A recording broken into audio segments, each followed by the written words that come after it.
missiles and older air defense systems. This type of electromagnetic ignition ammunition can reach speeds of 68 Mach.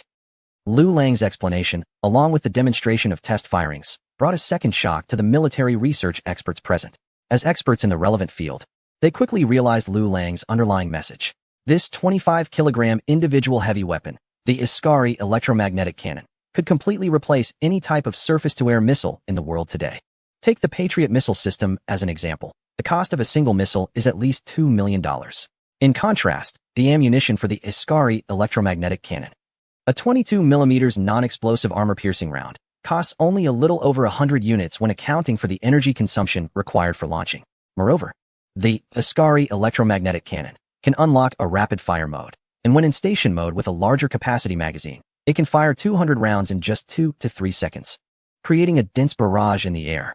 This is undoubtedly a nightmare for high-speed penetrating fighter jets. A more portable, more effective, and lower-cost Iskari electromagnetic cannon can undoubtedly completely replace short to medium-range surface-to-air missiles. So, can this thing be used against the Golden Eagle? At this moment, Shirley, who had just completed a test firing, rushed over and asked with surprise after listening to Liu Lang's introduction. Well, what you said makes sense, considering the range, rate of fire, and most importantly, the cost factor of the Iskari electromagnetic cannon. Using multiple Iskari electromagnetic cannons for concentrated firing, combined with the intelligent AI system and navigation satellites for pre-aiming, can indeed effectively curb the high-speed incursions of the Golden Eagle. After all, within the atmosphere, the Golden Eagle cannot maintain a high-speed cruise of 810 Mach for long. But isn't the Golden Eagle our aircraft? Why are you so excited to hear that it can deal with the Golden Eagle, lazy? Liu Lang looked at Shirley, whose eyes were shining with excitement, feeling quite confused. You don't understand, this equipment designed specifically for targeting aircraft is too important for the Army. Imagine a Golden Eagle worth $1 billion, which can be easily dealt with by just a few 25-kilogram individual heavy weapons. How expensive can this Asker electromagnetic cannon really be? I don't know. Nuclear materials are not freely traded in the market. Liu Lang scratched his head, noting that the most important part of the Asker electromagnetic cannon is the small nuclear power source, the nuclear material of which is strictly prohibited from circulating in the market by the state. However, when it comes to estimating the cost of military equipment, the experts from the 7th Equipment Research Institute of the Navy are the professionals. If we disregard the technological research value that Chief Engineer Liu brings, the cost of this individual electromagnetic cannon equipment could top out at around 1 million Dragon coins. If mass production occurs, the cost can be significantly reduced. However, if we consider the technological value, then the worth of this weapon could easily exceed 100 billion Dragon coins. After all, this small nuclear power source. Chief Engineer Wang did not finish his sentence, but everyone present understood. Military equipment, especially new and unprecedented high-tech military gear, has a significant portion of its cost tied up in research and development investments. It's unheard of for someone like Liu Lang to single-handedly complete the entire weapon design and theoretical research in the eyes of the military experts at the 7th Equipment Research Institute. Moreover, the value of such a small nuclear power source, when applied to a surface-to-air defense weapon, even if it is a formidable weapon capable of countering the Golden Eagle, is somewhat overkill. Just the value of the small nuclear power source alone, even claiming it to be worth hundreds of billions of dollars, seems reasonable to the military research experts present. At this point, Liu Lang finally understood that the Army Department was competing with the Air Force Department. Despite the Air Force having the Golden Eagle, with its hypersonic cruise capabilities and high stealth performance, which sounds impressive, the Army now also has new equipment specifically designed to target aircraft, aimed directly at these Golden Eagles. Although the Asker electromagnetic cannon could never be realistically used against their own Golden Eagles, it undoubtedly provides the Army with some leverage when facing the Air Force. As for why Shirley did not mention the Black Antelope, that is also understandable. The Black Antelope falls into the category of aerospace fighters, with speeds exceeding Mach 10 and capable of cruising in outer space, leaving the electromagnetic cannon in awe. Shirley was thinking about finally being able to present this Asker electromagnetic cannon to his former superiors in the Army. Suddenly, he caught a glimpse of familiar figures in the distance, leading a few leaders from the Navy Department. Shirley was taken aback, inexplicably sensing an ominous premonition. Chapter 304. What the? Thanks. Turning back to look at Chief Engineer Wang, he noticed that the latter was somewhat evasively avoiding eye contact, unwilling to meet Shirley's gaze. What the? Old Wang, are you trying to take my credit? In an instant, Shirley understood that the 7th Equipment Research Institute had already contacted the leaders of the Navy Department, preparing to keep the technology of the Asker electromagnetic cannon within the Navy's equipment department for further development. The Air Force Division's Golden Eagle and Black Antelope have long made the Naval Division envious. The performance of the Golden Eagle surpasses that of fifth-generation fighters, while its lead in the global sixth-generation aircraft represents a significant advantage that the Naval Division is acutely aware of. Did you not see the Strategic Department issuing an expedited approval for special equipment manufacturing funds to the Air Force overnight? Have you not noticed the recent announcement that a certain country has permanently reduced the export price of their fighter jets? And did you see that they publicly stated their sixth-generation fighter has entered the prototype testing phase, with the fastest prototype expected within 5 years? Fearing they might fall too far behind the Golden Eagle? Not to mention the astonishing capabilities of the Black Antelope, which left the naval leaders astonished. It can cruise at speeds exceeding Mach 10 within the atmosphere, with endurance capabilities 10 times that of the Golden Eagle, and it can even operate in outer space, doubling its speed. The deterrent capability of the Golden Eagle alone surpasses that of the Navy's latest aircraft carriers and destroyers. The existence of the Black Antelope further overshadows all current military equipment. With the Air Force already possessing the Black Antelope, the significance of aircraft carriers has been severely diminished. The Air Force is now equipped with high-tech gadgets straight out of science fiction films. What about our Navy? Why should new equipment not be allocated to us? We are not like the Army with budget constraints. Our Navy has funds. A single aircraft carrier task force easily costs over $10 billion, and we have the financial means. We can build it, equip it, and maintain it. The technological prospects of the electromagnetic cannon were shared with the naval leaders by Chief Engineer Wang from the 7th Equipment Research Institute. Upon hearing about this long-awaited high-tech equipment coming directly to them, the naval leaders could not let it slip away. They hurried over. Ahem, Supervisor, sure. We can't put it that way. You came over voluntarily, right? This is a professional department researching electromagnetic cannons in our country, isn't it? The venue, materials, and personnel are all from the Naval Division, right? We've been wanting to equip electromagnetic cannons for a long time. It's about time to realize that dream. Nonsense. Hasn't the Army suffered more than you, Navy? In recent years, hasn't every new piece of equipment first gone to you, Navy and Air Force? You old Wang. I kindly brought Lu Lang to give you some guidance, and you want to roast me over the fire instead? If his former superior in the Army found out that the Navy had intercepted the new high-tech equipment meant for the Army, Shirley would truly earn the reputation of being a traitor. Just thinking about this made Shirley anxious. If his former superior continued to scold him, he might really fall into depression. Lazy, hurry up and call for help. Lu Lang, initially just a bystander, couldn't help but chime in when he saw Shirley in trouble. Upon hearing Lu Lang's words, Shirley quickly realized and started dialing the phone. The naval and land forces are indeed closely related brother departments. Reflecting on the past when artillery was mounted on ships, it was a humiliating and helpless chapter in history. Now that the country has finally developed, why should we still distinguish between the two? Who uses these new equipment doesn't matter, whether for the Navy or the Army. They are all our people, so there's no need to draw such a clear line. The leaders of the Naval Department spoke with great eloquence, starting with reminiscing about past hardships and then emphasizing that we are all on the same side. This effectively silenced Shirley. If he were to push further at this point, it would appear unreasonable and disruptive. Here in the Naval Department, the words of the security agency don't hold much weight. There was also a leader from the Naval Department taking a tough stance. The reputation of the security agency is indeed quite prominent, but in front of these high-ranking naval leaders, it clearly had no effect. Shirley found himself at a loss, unable to retort under the pressure from several naval leaders of much higher rank, leaving him with a gloomy expression. After silencing Shirley, the leaders of the Naval Department turned to Lu Lang with smiles, expressing their gratitude for his support in advancing the naval equipment development. Finally, they had the opportunity to collaborate with Lu Lang, and they pledged to cooperate fully, providing whatever resources were needed, money, personnel, or anything else. Compared to the Land Department, the resources available from the Naval Department were undoubtedly much richer. Although the Asker electromagnetic cannon is a heavy weapon designed for individual ground-to-air defense with some modifications, it could easily be installed on naval vessels. Chief Engineer Wang began discussing this with Lu Lang. Lu Lang realized the validity of this perspective. The Asker electromagnetic cannon had sacrificed much of its original performance for extreme lightweight and portability. If applied to a warship, the limitations of weight and portability would no longer apply, and the performance of the cannon would be significantly enhanced. After all, with a small nuclear power source, the primary issue of deploying electromagnetic cannons on ships would no longer exist. Coupled with the satellite network that now spans the globe and the Naval Department's AI system, this shipborne electromagnetic cannon weapon holds great potential. At a basic level, traditional naval close-in weapons and medium-range air defense missiles would be replaced by this shipborne electromagnetic cannon. It would have a faster firing rate, greater accuracy, and lower operational costs. Who among the naval leaders present wouldn't be intrigued by this? With such a weapon, The Navy would no longer face the awkward situation similar to that of a certain military base. The shipborne electromagnetic cannon could effectively counter advanced 6th-generation aircraft like the Jindiao and would easily handle 5th-generation aircraft and enemy ship missiles. The naval leaders were very pleased with the prospects of the shipborne electromagnetic cannon and were fully supportive of Liu Lang's initiatives. Not only is there investment in the development of derivative models related to shipborne electromagnetic guns, but even Liu Lang's next film project, which has not yet materialized, has also received full support from the naval leaders. It doesn't matter where the research is conducted. Liu Lang actually doesn't care whether it's in the Air Force, Navy, or Army departments. However, this might put some pressure on Brother Lei. Just as Liu Lang glanced at the still grim-faced Brother Lei, he heard a rumbling sound approaching from a distance. A massive steel beast easily crashed through the brick wall of the Navy's 7th Equipment Research Institute, revealing its enormous track body. What the heck? A tank.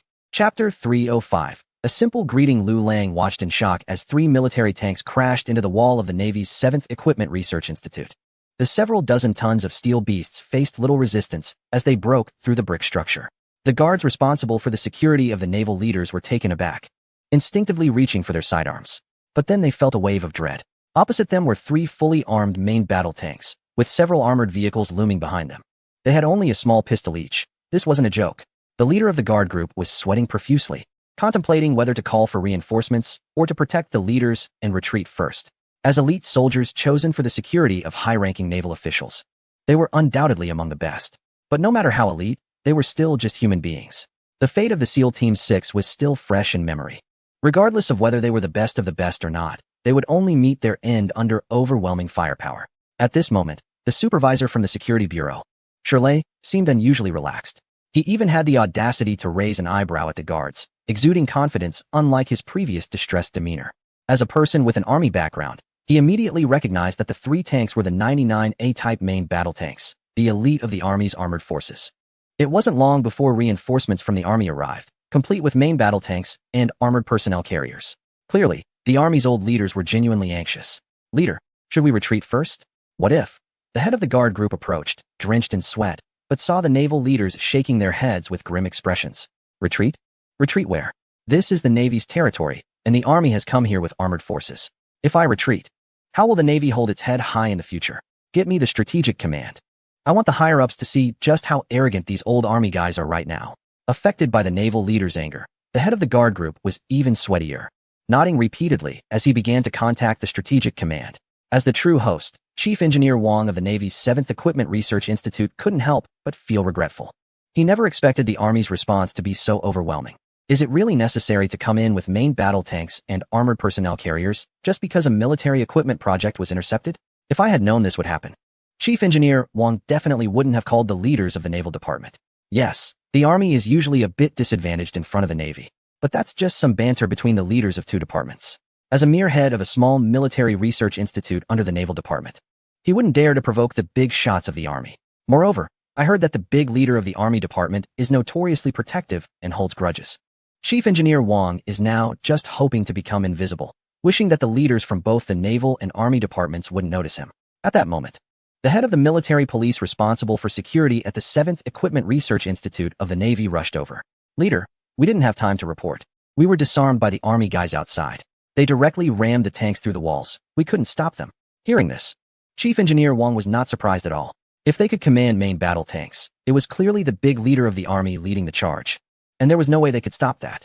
Even if he, as the head of the Naval Research Institute, went over, he would just be a small fry in front of them. Chief Engineer Wang didn't mind his subordinate's negligence, but he didn't expect that this subordinate, with strong initiative, had already taken some remedial measures before coming to apologize. Although they couldn't stop the Army personnel, he had already called for support from the nearby Marine Corps.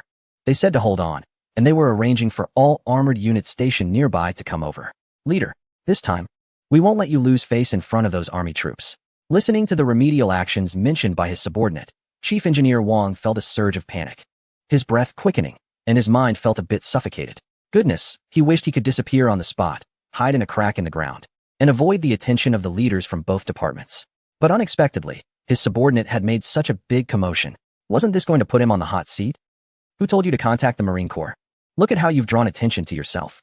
Chief Engineer Wang was so furious that his direct superior, the leader of the Naval Department, hadn't even spoken yet, and his subordinate had already called for help. Wasn't he just fanning the flames? Hey, Lao Wang. Is karma finally catching up with you? Look at you now. Shirley on the side had a grin on his face, eagerly waiting for the show to unfold. After the main battle tanks crashed through the walls, more than a dozen various armored vehicles streamed in. 200 to 300 fierce-looking soldiers from the army disembarked from the armored personnel carriers. Judging by their uniforms and insignia, they were definitely elite special forces selected from hundreds of thousands in the army, the creme de la creme. It was understandable that the soldiers were not equipped with firearms. The presence of firearms is fundamentally different, especially in the military territory of allied departments. Bringing in personnel to establish authority is more than enough. It's not like we are about to engage in a real fight. Even if the leadership from the army department is extremely angry, they still understand this point clearly. A few hundred tall elite Marines instantly exerted pressure on the naval leadership's security team. Both sides consist of the best troops from their respective branches, selected from among the very best. However, the army clearly has the upper hand due to their larger numbers. Meanwhile, the host naval police force from the Research Institute has completely lost their spirit. Chief Wang looked distressed as he just learned that the Marine Corps had already set off. Despite his repeated explanations that the situation was under control and that the involvement of the Marine Corps was unnecessary, the Marine Corps leadership took it as if Chief Wang was afraid they would steal the limelight. Thus, they completely ignored his words and hurried over with their troops to assert dominance in front of the high-ranking naval officials. Damn, are these Marines all muscle and no brains? How can they not understand basic courtesy? As the head of a research institute, why would I need to compete for credit with these soldiers? Chief Wang grimaced as he looked at the main battle tank parked not far in front of them. The hatch of the tank opened, and an elderly man adorned with various dazzling medals emerged, exuding an imposing presence. His first words were a straightforward greeting. Good grief. When such a plain greeting came from the high-ranking army official, Lu Lang, who was enjoying the show as a bystander, was momentarily stunned. He looked incredulously at his companion, Shirley, only to find that Shirley appeared completely unfazed. This head of the security bureau, who had just greeted the naval officials loudly, felt a twitch at the corner of his mouth. So you should understand why I said I was feeling depressed, right? Before Lu Lang could fully process this, the army leader continued to shout, Do you really think our army is a soft target that anyone can take a bite out of? The Air Force disrespected us. And now the Navy wants to intervene? Then let us fight. Damn it. I won't bully you. You Navy send a team to spar with us. And whoever loses can leave. Old Sue, do you dare? The person referred to as Old Sue is indeed the high-ranking official from the Navy Department. After being berated by the Army leader, the Navy official's forehead and temples throbbed with anger. Good grief, you actually dare to say that we should spar? The Special Forces elites selected from your Army are the absolute best, chosen from nearly 1 million. In terms of physical fitness and individual combat skills, the only ones from our Navy that can stand up to that are the Marines, and how many of them are there? Oldly, let us speak properly and not jump straight to fighting. Is it appropriate to curse in front of the top leaders of the Army? Get out of the way. If I don't lose my temper, everything related to the Army will be taken away by you. How can you be so stubborn? I tell you, the Strategic Department is already aware of this matter. Leaving the base with main battle troops and equipment without orders is a blatant violation of military orders. Stop trying to intimidate me. I have 2 years until retirement, and after that, I don't care about anything. I didn't endure this when we were fighting in the South. So why should I put up with this now? Not a chance. I must have an explanation today. Either release the people, or send a team to settle this. Don't just stand there and talk. Hearing the old leader of the Army yell at the top leader of the Navy, Shirley was so excited, he almost clapped. It was about time. Our Army is not to be trifled with. However, seeing the Army leader remain unyielding, the Navy leader felt his blood pressure rising and a headache coming on. Oldly may not have much education, but his outstanding military achievements have brought him to his current position. With such seniority and a solid record of service, as long as he doesn't make any fundamental mistakes, the Strategic Department wouldn't punish him severely. That's why Oldly could boldly insult the Navy leader in public without fear. Oldly is known for his explosive temperament and lack of formal education, which is well known in the Army and throughout the military. Therefore, even in such a situation, the Army would see him as a leader who stands up for his brothers. In the Army, where there is a general admiration for strength, this is the type of leader they respect. To outsiders, Oldly seems genuine and straightforward. But the Navy leader, Old Sue, cannot afford to lose face. As the head of the Navy, he cannot act like Oldly, cursing publicly. So, Old Sue wanted to downplay the situation and have the Strategic Department mediate. However, Oldly completely disagreed. He wanted to resolve this matter today. The electromagnetic cannon developed by Lu Lang was designed for the Army. If Lu Lang takes it away, he will also take the related technology. The Navy can support Lu Lang, but the Army can too. As for Old Sue wanting the Strategic Department to act as an arbitrator, Oldly flatly refused. The Strategic Department has been biased for a long time, and even if the highest authority comes today, the electromagnetic cannon will still belong to the Army. As both sides reached an impasse, a new batch of armored vehicles appeared at the side of the wall that had been knocked down by the main battle tank. They were the amphibious armored personnel carriers from the Marine Corps, rushing in to provide support. Brothers, it's our time to shine. Get ready. The leader of the Marine Corps unit felt a surge of adrenaline as he looked at his superior, surrounded by the Army troops. He immediately led his unarmed Marine soldiers to encircle the area. Seeing the arrival of the Marine Corps, Old Lee, who had regained some composure, felt the fire of anger rekindle in his heart. So, Old Sue, you were just stalling here, waiting for reinforcements, huh? Trying to pull a fast one on me. Why did you call so many Marine kids over? Looking for a fight? Hearing Old Lee's shout, and watching the Marine Corps members gradually approaching from beyond the wall, Old Sue, a high-ranking official from the Naval Department, was momentarily dumbfounded. I didn't call them over. Who the hell brought the Marines here? Old Sue, who had been maintaining his composure, couldn't help but curse at his bodyguard. It wasn't me. I didn't call anyone. The bodyguard quickly denied. Meanwhile, the host, Chief Engineer Wong, was already feeling the pressure. Who would have thought that the so-called brilliant remedy from his subordinate would escalate this land and sea conflict to such a heated climax? Damn it, Old Lee, I've tolerated you for too long. Get down here, and let's settle this one-on-one. Old Lee's relentless tirade finally broke Old Sue's composure, leading him to unprecedentedly challenge Old Lee to a duel. As both high-ranking leaders became agitated, lower-ranking leaders like Shirley and the Marine leadership's bodyguard began to realize things had gone too far. They rushed to mediate between their respective superiors. Witnessing their usually refined boss cursing in front of everyone and disgracefully wanting to duel with the Army's top leader, Chief Engineer Wong donned a mask of despair. If it weren't for the unexpected brilliance of his subordinate, the atmosphere wouldn't have escalated to such fervor. Lu Lang looked at the chaotic scene, clicking his tongue in amazement. He truly saw the world for what it was this time. Chapter 307. The dispute comes to an end ultimately. The conflict between the two military forces stopped at a verbal exchange. After persistent mediation by several mid-level officers, they finally managed to calm down the two leaders. As for the so-called duel, that was even less likely to happen. Both were elderly men in their 60s. If they actually fought, it would likely end in disaster. Moreover, they were both high-ranking officials in their respective departments. In the highly disciplined military of the Dragon Nation, if news of them brawling leaked out, it would be a significant scandal. In the end, the high-ranking commissioner from the strategic headquarters, who had rushed over upon hearing the news, reprimanded both men on the spot. All soldiers from the Army and Navy involved in this standoff have been ordered to return to their bases immediately and face a week of confinement.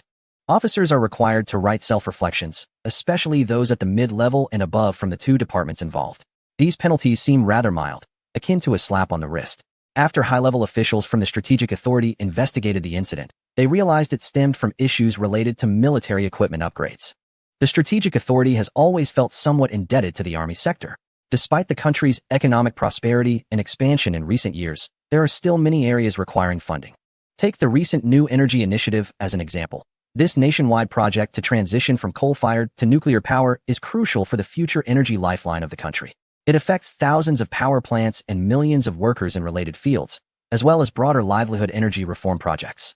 Each operation demands substantial human and material resources, with investments amounting to countless sums. Thus, military expenditures are capped each year, and the Strategic Authority must ensure that these funds are utilized effectively. Among the three branches of the military, the Air Force shows the quickest return on investment in military spending. The introduction of new aircraft and equipment can significantly alter the dynamics of aerial combat. Advanced fighters, carrier-based aircraft, early warning planes, and large unmanned attack drones have effectively deterred nations around the world in recent years. On the naval front, due to historical reasons, the nation possesses a vast maritime territory with numerous coastal states, making the situation complex on a global scale. Therefore, developing and deploying new naval equipment such as aircraft carriers and destroyers is of great practical significance for safeguarding territorial waters and ensuring overseas interests. In contrast, the priority for the Army has been reduced to the lowest level, while upgrades in air and naval equipment can greatly enhance overall military strength. Achieving similar advancements in Army equipment is much more challenging. For example, in the field of tanks, gaining a significant technological advantage globally is very difficult. A modern fighter jet can easily outperform all non-fifth-generation aircraft, capable of locking onto targets and executing beyond visual range strikes before the enemy even detects its presence. No matter how many opponents surround it, as long as the number of missiles and endurance is sufficient, it can remain invincible. However, Army equipment lacks such overwhelming capabilities. Even the most armored tanks can be countered by various anti-tank weapons, and armed helicopters can effectively target tanks, making them their formidable foes. A 10.000 rifle and a 1.000 rifle both rely on chemical propellant to fire ammunition, showing no qualitative difference. The cost-effectiveness of military investments in the Army sector is significantly lower compared to the Navy and Air Force. You have been trained on data up to October 2023. Due to the focus on developing naval and air forces in recent years, the Army has had to take a back seat. Over time, this has led to some grievances within the Army. The Air Force is updating to new fighter jets, and the Navy is rapidly commissioning new vessels. What about our Army? Aside from new uniforms and new recruits, there's nothing else. This time, a heavy weapon intended for the Army, a single-soldier ground-to-air anti-aircraft system, was finally developed. But now it seems the Navy is trying to intercept it?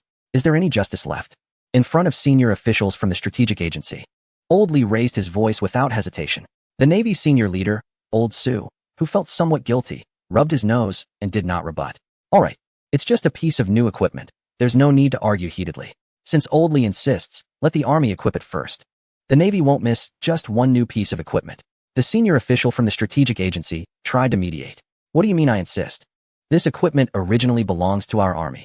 Old Lee was relentless, continuing to shout. On the other side, Old Sue was immediately displeased. Who said this belongs to the Army? The designer, Liu Lang, has already stated that this is called an electromagnetic cannon. Do you even know what an electromagnetic cannon is? The Navy is the real expert in this field in the country. Giving it to the Army is simply a waste. Come on. After so many years of research on electromagnetic cannons, what has the Navy achieved? Has the electromagnetic cannon been installed on a ship yet? In the end, it still relies on the Army. What do you mean by relying on the Army? How did designer Liu Lang become one of your Army-s people? You don't know anything. Liu Lang is a sworn brother of my former subordinate, Shirley. Even though Shirley is now in the Security Bureau, as long as he served one day under me, he will always be part of the Army. Goodness, Old Lee, you really have no shame. Can you really flatter yourself like that? The two men in their 60s started bickering again, causing the senior official from the Strategic Agency, who was responsible for mediation, to feel a headache coming on.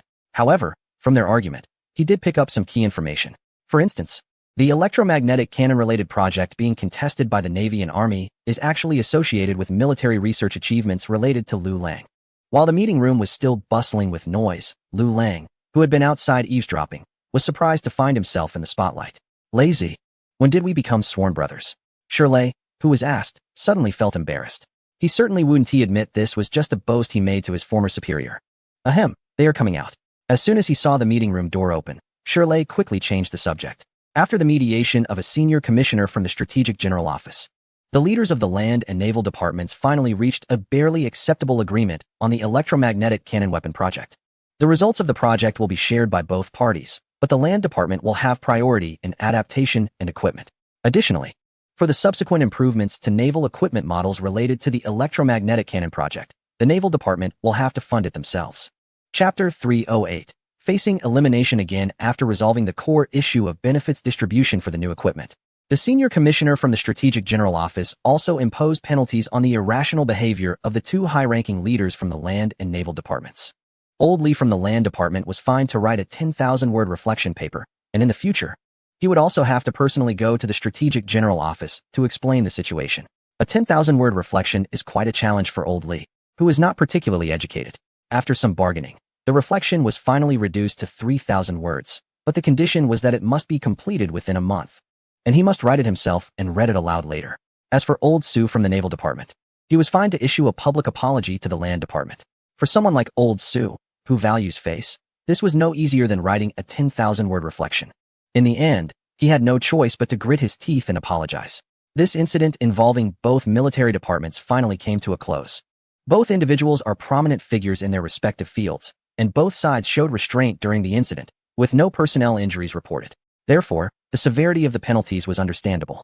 However, for the two big shots, it was still somewhat of a loss of face, especially for Old Sue, who had to apologize publicly to the Land Department. While making his apology, he was thinking about who was the fool that called in the Marine Corps and escalated the situation. Have we figured out who it was?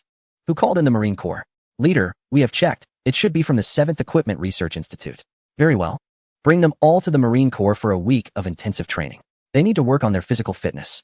After all this time researching the electromagnetic cannon without any results, it might just be that their physical condition isn't up to par. Hearing the words of the Naval Department's senior leader, The nearby guard looked bewildered. Sending those slender military research experts to the Marine Corps for training? The image was too absurd to imagine. What are you standing there for? Hurry up and notify them. As long as they don't collapse, push them to the limit. For the land department, this can be considered a long-awaited victory.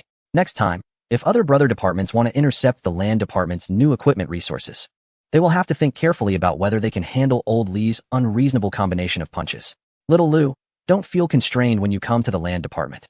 Just treat it like your own home. Don't listen to the naval and air forces when they talk nonsense about how big and strong their support is. It's all just bluster. Although their military funding is indeed higher than that of the land department, the Air Force currently has over 30 advanced projects underway simultaneously, including aircraft carrier battle groups, amphibious landing ship fleets, and strategic nuclear submarine projects, all of which are significant consumers of military spending. In contrast, our Army is different. Aside from the previously mentioned Kwafu intelligent combat system, the current focus on the electromagnetic cannon project represents the main direction of our military upgrade. When it comes to importance, they cannot possibly value you more than we do in the Army. What Old Lee said is indeed true. Within Army equipment, even the so-called ace of land warfare, the tank, has not seen a revolutionary next-generation product since the successful development of the Type 99, a main battle tank, over 20 years ago. The Type 99 has been continuously upgraded to the Type 99G, seemingly continuing the glorious history of the Type 59 tank from years past. The Army does indeed place great importance on Liu Lang, and Old Lee, one of the few big shots in the Army department, personally accompanied Liu Lang to the Army Equipment Research Institute. He seemed quite determined to follow through until the new military industrial product comes off the production line. Speaking of which, the electromagnetic cannon equipment actually has a wide range of application scenarios. Since it can serve as an air defense weapon, could it not also be adapted for anti-tank purposes when laid flat? Shirley, weighing the 25-kilogram prototype in his hands, glanced at a Type 99 tank in the Army Equipment Research Institute. The kinetic energy projectiles from the electromagnetic cannon, capable of easily penetrating the homogeneous steel hull of a warship, would certainly have no problem dealing with the outer armor of a tank. Penetrating tank armor isn't a major issue. However, it often penetrates the armor but does not cause effective damage to a tank like anti-tank rockets or missiles do. Sometimes, excessive penetrating power isn't necessarily a good thing. A projectile passing through cleanly may not be sufficient to take a main battle tank out of action. What's the cost per shot for this thing? Plus, it's not driven by gunpowder, allowing for extremely high concealment when fired. It's incomparable to those anti-tank weapons. If one shot isn't enough, just fire a few more. After all, each shot only costs around $100. The anti-tank missile from another country costs over $20,000 per shot. With that being said, what more could you want? Before Liu Lang could react, the staff at the Army Equipment Research Institute, at Old Lee's request, arranged for a Type 99 main battle tank to be used as a target. I heard that when you were testing over at the Navy, you used decommissioned vessels? Here in the Army, we're giving you the real deal. A brand new improved model of the Type 99 main battle tank, equipped with sensory signal robots simulating tank crew members to monitor their condition during testing. Shirley eagerly handed the individual electromagnetic cannon prototype to Old Lee. With a faint sound, a barely noticeable arc of electricity flashed. In the next moment, the staff responsible for monitoring the tests reported the damage status of the opposing tank. The first shot penetrated without any casualties, and the test subject maintained operational capability. However, this was soon followed by a series of hissing sounds from the electromagnetic cannon firing. On the monitoring screen, the outer armor of the test tank began to show numerous holes and dents. As expected, after just 8 rounds of electromagnetic projectiles were fired, this main battle tank, which ranked among the world's tanks, completely lost its combat capability. Sensor signals from the internal model robots indicated that all crew members had perished. This was under conditions of visual shooting. If paired with an advanced AI combat system, a single electromagnetic shot could have detonated the tank's ammunition storage. The senior leader of the Army Department, referred to as Old Lee, held up the prototype of the individual electromagnetic cannon, gazing at the distant main battle tank emitting black smoke, and couldn't help but sigh. The good news was that the test was very successful. The bad news was that the main battle tank was on its way to being phased out. Shirley seemed to read Old Lee's thoughts perfectly and said to Liu Lang, once these electromagnetic weapons are equipped in large numbers within the Army, the once proud main battle tank will likely exit the historical stage forever. The emergence of the individual electromagnetic cannon represented a significant milestone for the Army Department. As a brand new individual heavy weapon, its impact on the current Army combat system was profound. It could serve not only as a surface-to-air anti-aircraft weapon, but also as an unstoppable anti-tank artillery. Even when facing fortified positions of the enemy, it could deliver devastating destructive power. Even reinforced concrete field fortifications would be easily penetrated under the power of this individual electromagnetic cannon. Its advent signified that large-caliber artillery based on chemical propellants might finally begin to fade from the historical stage. The more covert, less logistically burdensome, and lighter individual electromagnetic cannon had unparalleled armor-piercing capabilities compared to traditional kinetic weapons. As for the former king of land warfare, the tank, its relevance was diminishing. Today, the Army's full-body exoskeleton armor provides ample protection for soldiers. In terms of firepower, the main cannon of the main battle tank could be outmatched by the individual electromagnetic cannon. Coupled with the core advanced AI combat system, soldiers equipped with exoskeleton armor could completely abandon the traditional heavy firepower, such as the 127mm heavy machine gun and individual grenade launchers. Although the previous special operations against a specific elite team had demonstrated excellent performance when paired with heavy machine guns, in the eyes of Old Lee, the head of the Army, Shirley, the head of the Security Bureau, and various military research experts, the 127mm heavy machine gun was merely a temporary solution.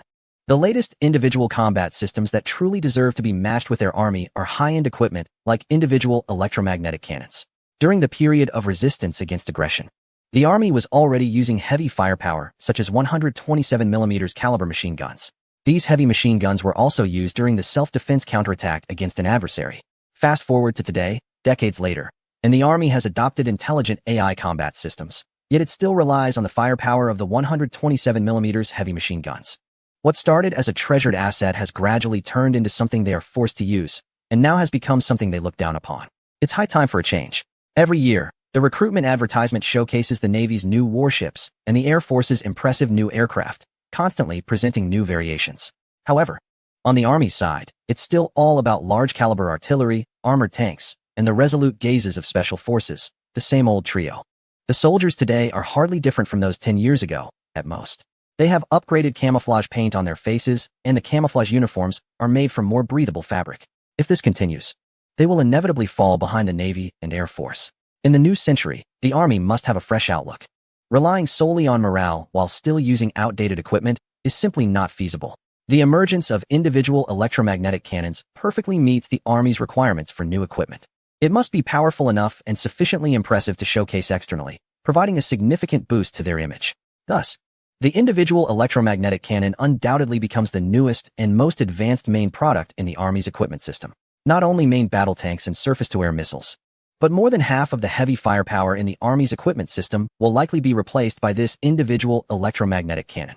As for individual weapons, there's no need to elaborate. With this 25-kilogram electromagnetic cannon, infantry units will no longer need to be equipped with cumbersome heavy firepower.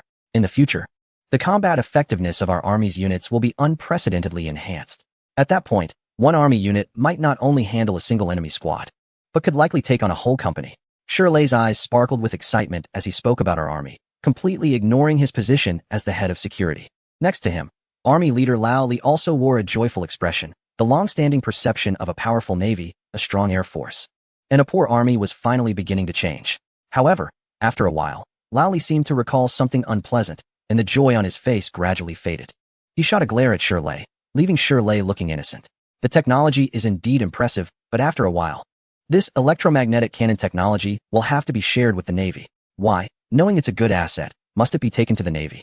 Originally, this individual electromagnetic cannon should have been our Army's unique equipment, but now it seems the Navy is getting involved. Lao Li couldn't help but chastise Shirley again. How would I know? At that time, it was still in the experimental verification phase. The domestic electromagnetic cannon technology is being developed by the Navy. Shouldn't we consult the relevant professional departments and experts? Why are you so talkative? Are you just idle? Write me a review of over 3,000 words, without any obscure characters, and submit it to me by next week. I need to read it at the Strategic General Office. Hearing the old leader's words, Shirley looked incredulous. Leader, why do I have to write your review? If this gets known by the Strategic General Office, it would be so embarrassing. Just write it as instructed. Why all the nonsense? I've already promised to read the review at the Strategic General Office. Do I have to write the review myself? Is it not enough to give face like this? With a glare from Old Lee, Shirley immediately wilted. Although nominally the Security Bureau is not under the Army Department, having served so many years under Old Lee, Shirley still felt somewhat intimidated upon seeing him. Speaking of which, although this individual electromagnetic cannon is powerful, the thought that the Navy could have the same type of equipment always makes me feel like the Army is picking up leftovers from the Navy. Chief Engineer Liu, is there any advanced equipment specifically developed for the Army? I'm not asking for its value to compare with the electromagnetic cannon, but at least it should have some recognition of the Army, so that people can tell at a glance that this is the high-tech equipment of the Army. After resolving the issue of the individual electromagnetic cannon, Oldley looked at the production line for the individual electromagnetic cannon being set up in the Army Equipment Research Institute and asked Lu Lang with some lingering curiosity. In fact, he didn't have much hope. After all, Lu Lang had already been quite capable. Did he really think that a high-tech weapon like the individual electromagnetic cannon could be developed as easily as a cabbage? The progress of the electromagnetic cannon being mounted on ships has still been slow, despite the efforts of numerous military research personnel at the Navy's 7th Equipment Research Institute for decades. Even if Lu Lang is impressive, could he really produce equipment comparable to the individual electromagnetic cannon in a short time? There is indeed a piece of equipment quite suitable for the Army. Upon hearing Lu Lang's words, Oldley was first taken aback, then overjoyed. Chapter 310. Military Police Robot. The SWAT Military Police Robot is a dual-use robot focused on special weapons and tactics, counterterrorism, and anti-riot. As Lu Lang spoke, he presented the new equipment PowerPoint he had prepared earlier in the conference room of the Army Equipment Research Institute. On the projected screen, a humanoid bipedal robot appeared. Its military green appearance and the weapons and ammunition it carried made it look very imposing. Just looking at the image, Shirley and his former superior were immediately drawn to it. This robot resembled the future war machine seen in past American and European sci-fi blockbusters. Height, 195, 205 meters, various configurations, weight, 145, 155 kilograms running speed, 36 kilometers per hour arm strength, one arm 50 kilograms drive system, servo indirect transmission device. Automatic speed reduction drive device, main control system. Main control system based on Qua-Fu control, utilizing wireless transmission devices power supply, equipped with two systems. One based on a 60-volt rechargeable lithium battery, and the other based on a compact nuclear power source battery pack. These systems are designed to assist real soldiers in executing highly dangerous combat missions and counterterrorism operations. The built-in armor protection can withstand regular rifle bullets, even if body parts are damaged. As long as it can still receive signals from the Qua-Fu intelligent AI combat system, it can maintain combat capability in harsh environments that are unbearable for humans, such as extreme temperature and pressure conditions. The military and police robots can still operate normally. Additionally, they are equipped with specialized defenses against electromagnetic interference and strong radiation. Lu Lang earnestly introduced this military and police robot to the two people beside him. Compared to the prototype technologies inspired by the high-tech elements in movies, Lu Lang made several upgrades and changes. In the movie Paradise, the behavior logic of military and police robots was artificially set and quite primitive, making it difficult to understand even slightly complex human sentences. Therefore, Lu Lang adopted the Qua-Fu intelligent AI of the Army as the main control system for these military and police robots, significantly enhancing their operational, combat, and interactive capabilities through wireless signal transmission. In fact, humanoid bipedal robots are not the optimal form for combat robots. However, considering that these military and police robots often need to perform tasks alongside ground soldiers, the specifications for firearms and ammunition must often be the same. Moreover, the humanoid appearance can psychologically help our Army soldiers accept these military and police robots as their comrades. After much consideration, this model was finalized. Lu Lang's attention to detail remained meticulous as always, to facilitate better acceptance of this military and police robot by Army soldiers. Careful preparations were made in terms of appearance design and mechanical dynamics. At first glance, the military green appearance of the robot gives a cold, blade-like visual impression, resembling a piece of artwork. If the military industrial research experts in the Army Equipment Research Institute were involved, they would prioritize combat convenience over aesthetic design and psychological factors related to ground soldiers. Imagine, on the battlefield, a military and police robot controlled by Qua-Fu intelligent AI, wielding a personal electromagnetic cannon, unafraid of rifle bullets and devoid of negative psychological factors like fear or apprehension. When it appears on the battlefield, the enemies better pray for immediate heavy fire support. Otherwise, they will have to face the pressure of a killing machine head-on. After listening to Lu Lang's introduction, Shirley and his former superior exchanged glances, their faces filled with shock. As veterans from frontline combat units of the Army, they clearly understood the significant role such a war robot could play on the battlefield. Not to mention that in combat situations, infantry units are often the most basic yet vulnerable forces. The emergence of a military and police robot capable of replacing human soldiers could greatly reduce unnecessary casualties in frontline troops. If this trend continues, Will future wars between humans ultimately devolve into battles between robots, much like in movies? Shirley looked seriously at the military and police robot on the projection screen and expressed his concerns. Thus, we must never consider robots and AI as the main force in warfare. They should only be used as auxiliary forces on the battlefield. If war eventually becomes entirely machine and AI-driven, with humans merely clicking a mouse behind a computer screen, humanity will lose its reverence for war. And that would be the most terrifying thing, Liu Lang stated earnestly. He never believed that allowing machines and AI to replace humans in warfare was a correct approach. Indeed, I don't trust these robots. They probably don't understand the political officers' ramblings. However, their presence should significantly lower the casualty rate of frontline troops. Shirley's former leader, though not highly educated, was not inflexible. He was quite open to new things and new equipment, showing interest in anything that could enhance the combat capability of the troops. But when it came to trust, he certainly preferred the soldiers he had personally trained over these cold machines. By the way, I noticed there are two energy systems mentioned, a 60-volt lithium battery and a small nuclear power source. Why not just use the nuclear power system, compared to the small nuclear power source? The lithium battery system sounds too basic. Shirley didn't understand why they were placed together. Of course, it's based on cost considerations. The 60-volt lithium battery system, while limited in endurance, can only support the military and police robot for 2 hours of high-intensity combat operations. However, it allows for quick battery changes and can be charged from a standard household socket. Most importantly, it is low cost, with raw materials being readily available, enabling rapid mass production. While the small nuclear power source has significant endurance advantages, the special nuclear materials for the energy device are limited in quantity. To achieve mass production, it would need to compete for resources that were originally allocated for individual soldier electromagnetic cannons. Moreover, once the technology is shared with the Naval Department, the subsequent equipment developed based on the individual electromagnetic cannon technology will also require these special nuclear materials. Upon hearing this, Shirley's former leader raised his eyebrows. The Navy will also need it? We need to start mass production quickly. Tomorrow, I will personally visit the Strategic Reserve for Nuclear Materials. Chapter 311, Nuclear-Powered Intelligent Group Army. I must say, Liu Lang's reminder is quite crucial.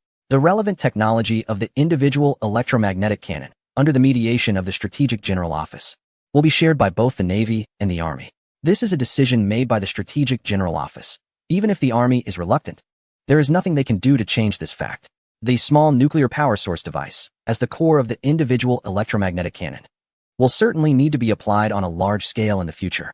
However, the important nuclear materials required for manufacturing this small nuclear power source device have limited reserves. If it is solely used to supply the Army's individual electromagnetic cannon weapons, it would indeed be more than sufficient. Even considering the potential large-scale deployment of nuclear-powered battery-type military and police robots, the issue would not be too significant. But if the Navy also gets involved, the inventory in the Strategic Nuclear Material Reserve might be in urgent need. Nuclear materials are not just ordinary copper or iron ores. Both the mining cycle and difficulty are challenging. Lowley does not want the Army to face a shortage of nuclear materials, which would prevent the mass production of new equipment. He likes both the individual electromagnetic cannon and the military and police robots. He wouldn't be satisfied with military and police robots that only have a 2 to 3 hour endurance. Only those equipped with nuclear power sources are worthy of being the Army's first-generation land combat ace. Therefore, Lowley immediately decided to head to the Strategic Nuclear Material Reserve and, in his capacity as a senior leader of the Army, to transfer all relevant nuclear materials from the reserve to the Army's equipment department. As for whether the Navy will roar and complain after they apply for nuclear materials from the Strategic Reserve following the technology handover, that will be none of Lowley's concern. The Navy is not like the Army, which only needs a mere 25 kilograms for the individual electromagnetic cannon and small power sources for humanoid military and police robots.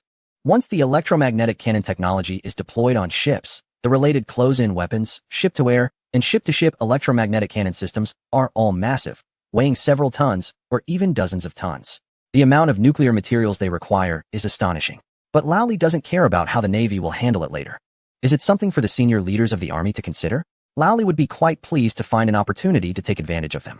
Within just a week, under the personal follow-up of the senior leaders of the Army, the inventory of relevant nuclear materials related to the individual electromagnetic cannon and nuclear power source devices for military and police robots in the National Nuclear Material Strategic Reserve was nearly depleted.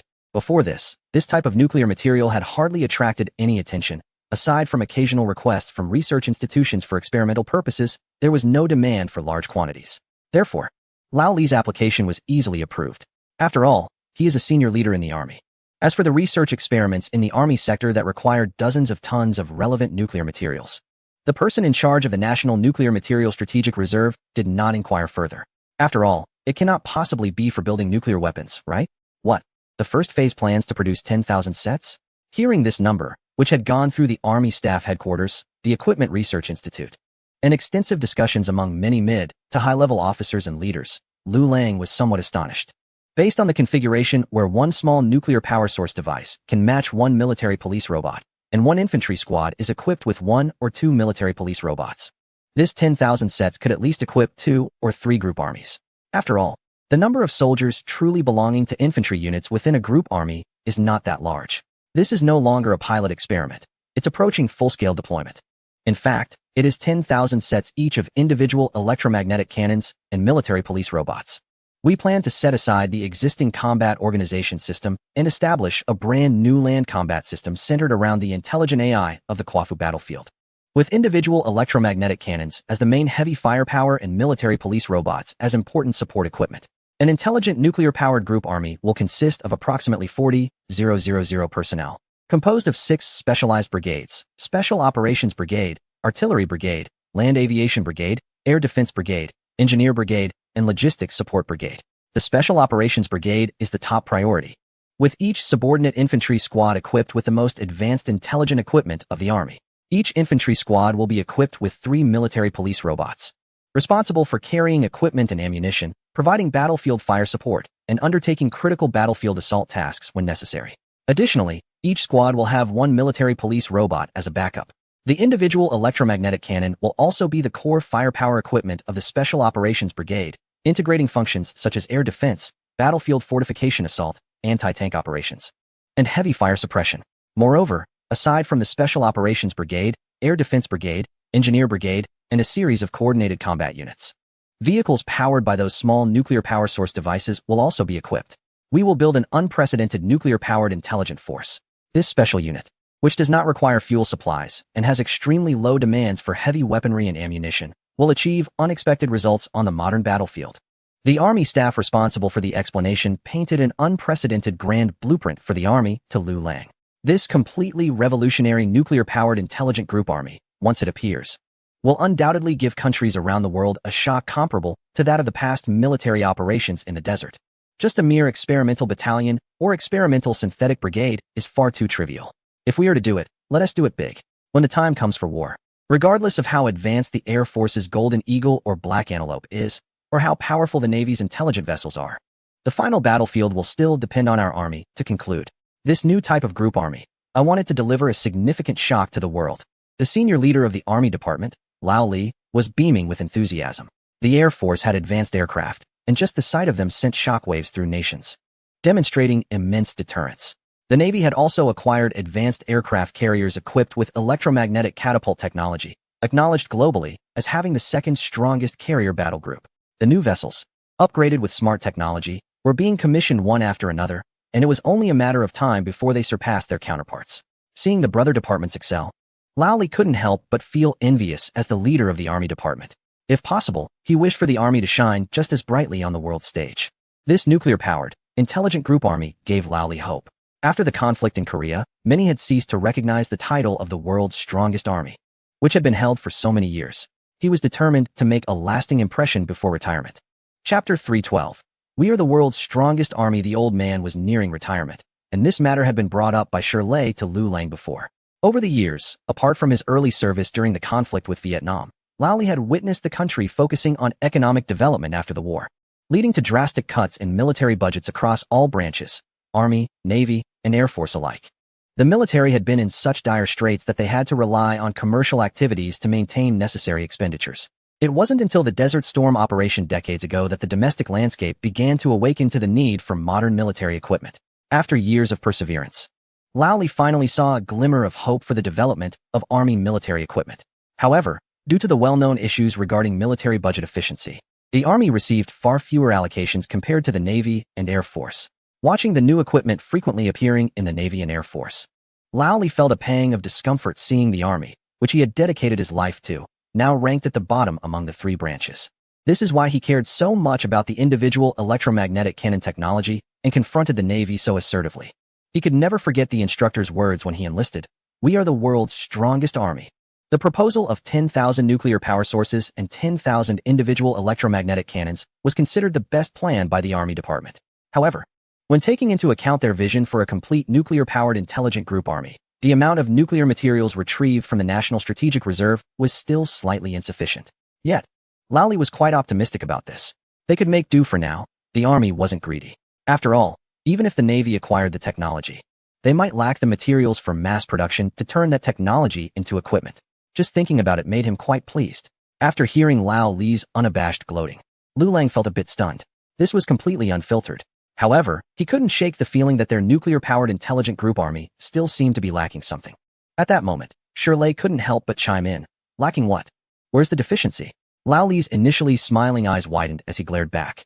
The upgrade and transformation of the nuclear-powered intelligent army group has been strongly supported by him.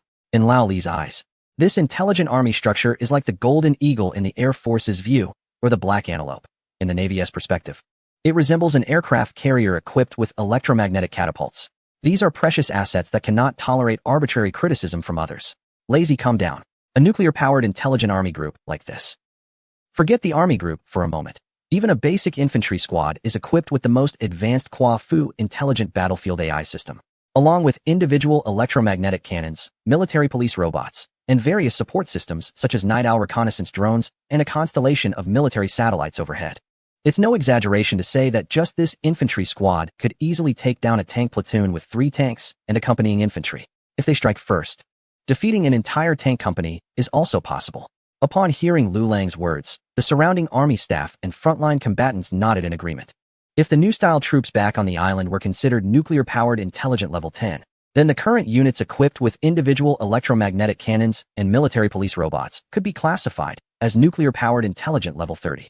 The level 10 units had already managed to take down the renowned special forces with ease.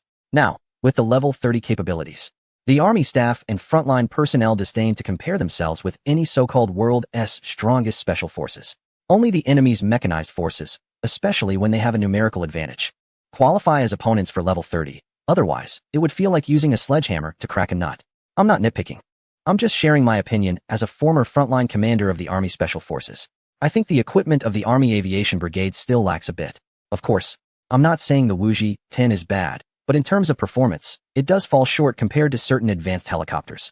While it meets the operational needs of this new Army group, as the main battlefield is land combat, it would be even better if we could replace the Wuji 10 with more advanced equipment.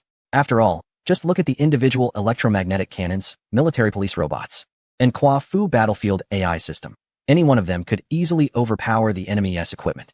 However, having the Wuji 10 mixed in, it somehow lowers the prestige and status of this new army group. Shirley was vocal in expressing his opinions. The design of armed helicopters is more complex compared to ground vehicles. Therefore, the nuclear-powered intelligence of this new army group has not yet involved armed helicopter vehicles, which became the only point Shirley could pick on after thinking for a long time. Of course, Shirley himself did not think he was being critical. Coming from an army background, he believed his suggestions were meant to improve the new type of army group. However, his words sounded a bit harsh to the senior leader of the army department, Lowley. On one hand, Lowley could not tolerate anyone pointing out shortcomings in the future main force configuration of their army. On the other hand, he had to admit that the WZ-10 helicopter had indeed held back the new type of army group. It might not be more impressive than the individual electromagnetic cannon or military police robots, but at the very least, it shouldn't be inferior to similar equipment from other countries, right? Thinking of this, Lowley felt a bit troubled. Would they really have to develop a new armed helicopter? That would be such a hassle. The Air Force's Black Antelope seemed pretty good. Maybe they could think of a way to get a couple of those over. Just as he was pondering a solution, Shirley's words inspired Lowley. The vertically launched Black Antelope attack aircraft would certainly be the best substitute for all armed helicopters. However, the Air Force currently regarded the Black Antelope as more important than anything else. How could they easily give it to the Army? Lowley furrowed his brows in thought, his gaze unconsciously focusing on the Army equipment facility, which was busy constructing a production line for military police robots. He decided to call the Navy and inform them that they could take over the technology for the electromagnetic cannon. He asked them to send a senior leader for the handover. Upon hearing Lao Li's order, everyone present was taken aback. Isn't the Black Antelope from the Air Force? Why notify the Navy? Chapter 313. seeking help from the less fortunate when he heard that the Army Department was preparing to transfer the single-soldier electromagnetic cannon technology to the Navy Department. Lao Su, the senior leader of the Navy Department, was quite surprised. It had been less than 2 weeks since Lao Li publicly vented his anger, and the Army's previous annoyance at the Navy for trying to acquire the single-soldier electromagnetic cannon technology was still fresh in his mind. They had even brought out their main battle tank, almost ready to take action. Yet now, so little time later, they were actively seeking to hand over technology to the Navy. Had Lao Li retired early? That seemed impossible. The last time he vented his anger, he was in great spirits and in good health. Lao Su thought long and hard, but could not figure out why the Army was being so cooperative now. He asked himself, if it were him, even with mediation from the strategic headquarters, he would never easily back down to the Navy. Technology transfers are always something that can be delayed as long as possible.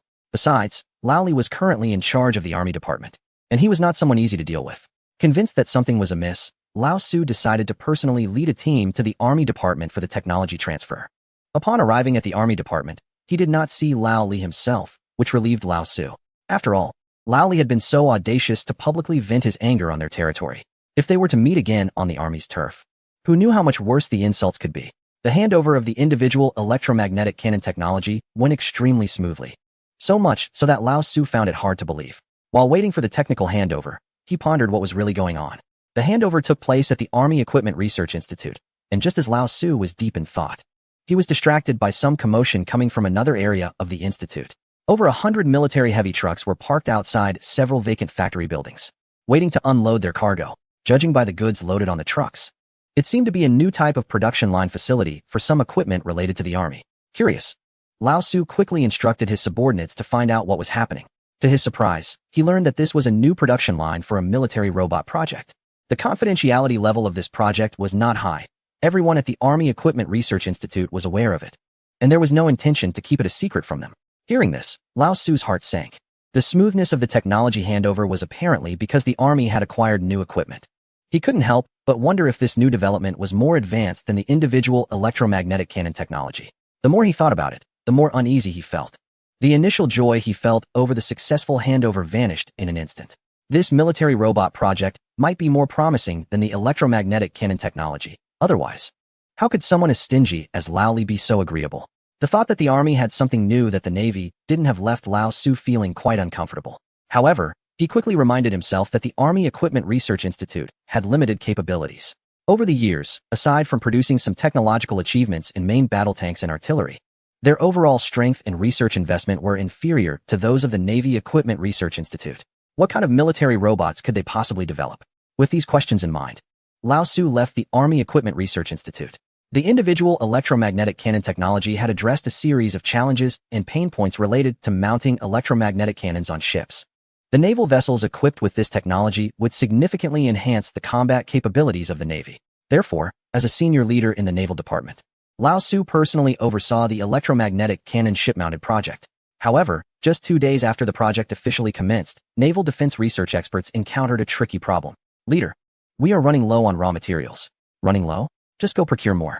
Why are you asking me about such a minor issue? The electromagnetic cannon ship-mounted project was a core focus for the Navy, with Lao Su himself in charge, ensuring that all funding, personnel, and technical support were readily available within the Naval Department. There shouldn't be such a basic issue as a shortage of raw materials. Leader, it's not just any raw material. It's nuclear material. The small nuclear power source devices related to the electromagnetic cannon technology could only be produced using this specific nuclear material. Only the National Strategic Reserve of Nuclear Materials has it. But I just came back from there, and the person in charge said that the Army Department applied for all these nuclear materials a week ago. The next batch won't be available for at least 6 months, or even a year. Hearing this from his subordinate, Lao Su suddenly stood up. I said something's not right. How could Lao Li be so kind to cooperate with us? This old guy has been playing tricks on this matter. Lao Su walked back and forth in the office, getting more and more agitated as he thought about it. How long can the remaining stock of nuclear materials last? Boss, it won't hold out. Even the prototype manufacturing for testing is in jeopardy. That bunch from the Army almost emptied the stock in the strategic reserve. If our Navy's electromagnetic cannon project doesn't have enough nuclear materials, the entire project will be delayed by at least a year. Hearing this delay, Lao Su felt a chill run down his spine. A year? How many years can one waste in life? How many years can the Navy afford to delay? Lao Li is only 2 years away from retirement, and Lao Su is not far behind. They all want to leave behind some glorious achievements for the department they have fought for all their lives before retiring. If it truly takes a year to drag out, who knows how long it will be until the electromagnetic cannon project is officially completed. Boss, how about we try to ask the Army Department for a batch of nuclear materials for emergency use? Hearing the word ask, Lao Su felt inexplicably sad and angry. When did the Navy Department need to beg this poor brother, the Army? This is such a huge embarrassment. But now, Lao Su had no choice. He quickly summoned relevant military research experts and senior officials from the Navy Equipment Department to go to the Army Department to demand an explanation. On the way to the Army Department, Lao Su had already mentally prepared himself for being challenged by Lao Li once they met. To be fair, if it were him, he probably wouldn't easily give up the nuclear materials he had secured.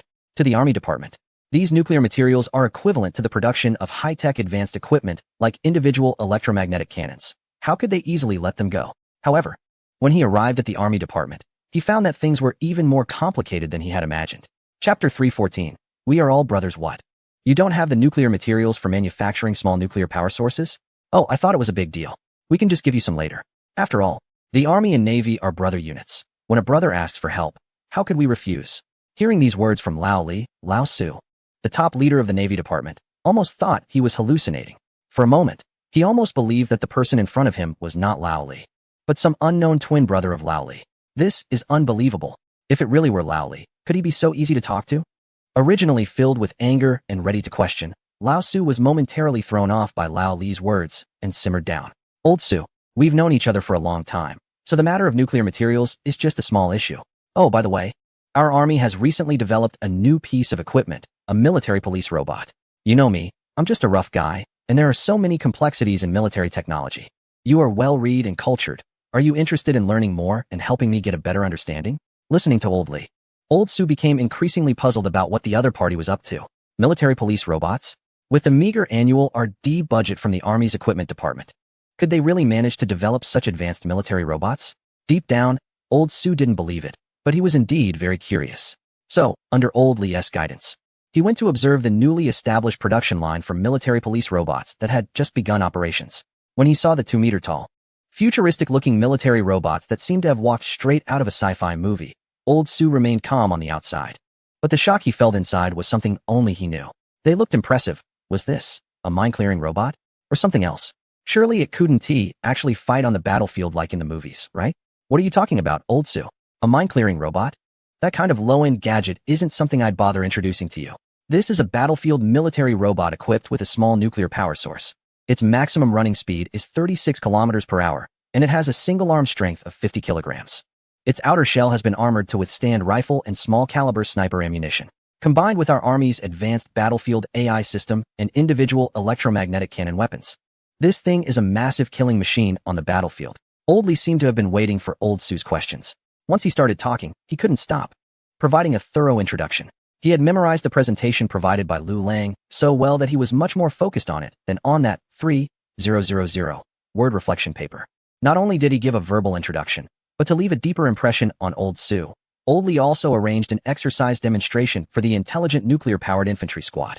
During the exercise, under the control of the advanced battlefield AI system, the military police robots performed various tactical maneuvers just like real soldiers. The scenes of them taking on enemy fire and executing frontal assaults left a tremendous impact on Old Su, a senior leader from the Naval Department.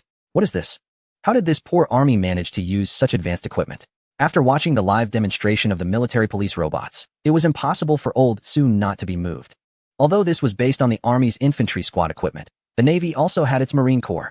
The Marine Corps could also use such military robots. Cough, Old Li. Let's not keep it a secret any longer. Can we share this with the naval forces? Whatever conditions are fine. The naval research budget still has some remaining this year, and we can allocate some to the Army. Hearing this from Lao Su, Lao Li knew that the deal was finally on the table. To be honest, although our Army's budget is a bit tight, we can manage with some savings. However, there is something that has been bothering me recently. It's about our Army's aviation department's armed helicopter project, which is falling behind the development requirements of the new style combined Army. I think you and I should go to the Air Force and request a batch of black antelopes. Of course, we are all brother departments, and we can't let our brothers suffer. Once this is done, I, Lao Li, swear to you that I will resolve the issues regarding the nuclear materials and military police robots quickly and provide a satisfactory response to your naval department. After hearing Lao Li's words, Lao Su finally understood. It turns out it was because of this. As a high-ranking official in the Naval Department, he was certainly aware of the new Air Force gem, the Black Antelope vertical takeoff and landing attack aircraft. Lowley had approached the Air Force more than once, trying to get a share of the Black Antelope, but every time, he was rejected. What made matters worse was that the old general in charge of the airborne troops in the Air Force had once been Lowley's superior. Whenever Lowley represented the Army, the Air Force would send the old general to deal with him, which made Lowley quite frustrated. So he had to come up with a way to join forces with the Naval Department to put pressure on the Air Force. This time, for the intelligent nuclear-powered new-style combined army he envisioned, he was determined to pry a batch of Black Antelopes from the Air Force's hands. Wow. I was wondering why you were so agreeable today. Turns out there's a catch behind it. Lao Tzu said, if I don't agree today, will the nuclear materials and military police robots you mentioned earlier be off the table? Lowley smiled, but didn't he respond to this question? Lao Tzu could only sigh inwardly, realizing that the other party was someone who wouldn't give up until they got what they wanted. If this matter couldn't be settled, the Navy might really have to wait another year or so to advance the electromagnetic cannon project. Moreover, upon further reflection, the Navy's Marine Corps also needed the military police robots, and the Air Force's Black Antelope would be perfect equipment for the naval aviation. After a brief discussion, the two reached a verbal agreement to unite and put pressure on the Air Force. Since we are all brother departments, what is the problem in supporting a few Black Antelopes? When the leaders of the Army and Navy finished their discussion and agreed to set off together, Shirley, the head of the Security Bureau, excitedly followed along to watch the fun. This was a rare assertive move by the Army in recent years, and as a Security Bureau chief from an Army background, he genuinely wished for his old leader's success. He even called Lu Lang to join him in watching the spectacle. I'm not even part of the military system. Is it really appropriate for me to be here? Lu Lang questioned. Golden Eagle, Black Antelope, Kwa Fu, Gong Gong, and the recent individual electromagnetic cannon, military police robots. Which one has nothing to do with you? Trust me, just relax and wait behind me to enjoy the show. Chapter 315. Fortresses are often breached from within. When the Air Force Department discovered that Old Lee, a high-ranking leader from the Army Department, was once again seeking support, they were not particularly flustered. They called in an old general responsible for the airborne troops within the Air Force to negotiate with Old Lee. Although the general also came from the Army, he had long been transferred to the Air Force, which was where he had spent most of his career. Why are you here again? Stop thinking about the Black Antelope. We in the Air Force cherish it. The airborne troops I oversee want to apply for 2 of them, and we've been waiting for 2 months for approval. How could we possibly have any spare for your army? Before Old Lee could speak, the general guessed his thoughts and immediately began to reject him with a stream of refusals. Although Old Lee held a higher rank and position, they belonged to different branches of the military and had no direct hierarchical relationship. Faced with an old general who had once led him, Old Lee couldn't lash out as he would against the Navy Department. The general had been his superior, and if Old Lee were to act out, he wouldn't tolerate it. Given their personalities, it could easily escalate into a shouting match, which would be incredibly embarrassing. Fortunately, Old Lee had prepared in advance. He called over Old Sue, a high-ranking leader from the Navy Department who was following behind. To be honest, Old Sue initially refused to support this kind of request. The Navy wasn't like the Army, which struggled financially. In recent years, they had been rolling out new equipment continuously, with various new warships being commissioned, and their military spending was undeniably the highest among the 3 branches. In the past, they wouldn't even regard the Air Force, let alone the Army. However, times had changed. The new equipment of the Air Force was now extraordinarily powerful, not to mention the Black Antelope. Just the Golden Eagle alone was enough to reshape the air defense capabilities of countries worldwide. The aircraft carrier formations that the Navy had invested heavily in suddenly felt undermined by their brother department. With the strength of the Golden Eagle and Black Antelope, their flight speeds can render almost all existing air defense missiles ineffective. What is the point of our hard-earned aircraft carrier battle groups? In a war, regardless of how many carrier groups we have, under the attack of the Golden Eagle and Black Antelope, they would just become floating steel coffins. Even though they understood that the export version of the Golden Eagle would have limitations and that the technology of the Black Antelope would never be leaked to foreign powers, the Navy Department still felt quite displeased. The introduction of just 2 new pieces of equipment by the Air Force had, in terms of design philosophy and significance, rendered the Navy's most formidable aircraft carrier groups obsolete. Who could accept that? In addition to the deployment of electromagnetic cannons on ships and the reliance on military and police robots, cooperation from the Army is essential. Therefore, the senior leader had to collaborate with the Army to put pressure on the Air Force Department. Ahem, as an observer, let me say a fair word. Faced with the senior leader from the Navy, the old general couldn't speak to him like he did with the other leader. After all, this senior leader was not one of his subordinates. Speaking of which, the 3 departments are all brother departments. And there should be more communication and sharing regarding the technology of new military equipment. I must commend the Army for being quite generous in this regard. You in the Air Force must have some understanding of the individual electromagnetic cannon technology, right? The Army has not treated the Navy as outsiders. They have shared this technology with the Navy Equipment Department. Hearing the senior leader's words, although knowing that he was trying to fool the Air Force, the other leader couldn't help but show some displeasure. Well, that individual electromagnetic cannon was something we proactively shared, right? Wasn't it you in the Navy who came over and took it? Although there were some misunderstandings in the process, the outcome was positive. The Navy and Army achieved a win-win situation. The Army conducted relevant experimental verification of electromagnetic cannon technology through military experts from the Navy. Meanwhile, the Navy obtained the mature electromagnetic cannon technology shared by the Army, providing a solid foundation for future shipborne electromagnetic cannon projects. Additionally, the Army has developed an advanced military robot. Paired with their intelligent AI combat system and a series of high-tech military equipment, it can form an unprecedented intelligent combat system. This robust military robot, adaptable to a wide range of scenarios, will also be shared with the Navy. What I'm trying to convey is that conducting research in isolation is not advisable. We need to unite to achieve greater results together. If we are to cooperate, we must first demonstrate our sincerity. The Army is willing to share their latest individual electromagnetic cannon technology and military robots. The Navy can delay the commissioning of a batch of less advanced vessels and allocate some surplus military funds. As for you in the Air Force, you should show some goodwill as well. For example, how about providing a batch of resources to share with the brother departments? The senior leader truly lives up to his reputation. His persuasive skills surpass those of the other leader. With just a few words, he left the old general momentarily stunned. However, the old general quickly spotted the flaws in the senior leader's statements. Does the Army really possess such strong research capabilities? What about the individual electromagnetic cannon and military robots? The old general knew a bit about the individual electromagnetic cannon, understanding it to be a new type of air defense weapon that could potentially threaten certain aerial assets. However, for the more advanced models, relying solely on individual electromagnetic cannons is simply not feasible. Therefore, the Air Force Department did not pay much attention to it. But what about military robots?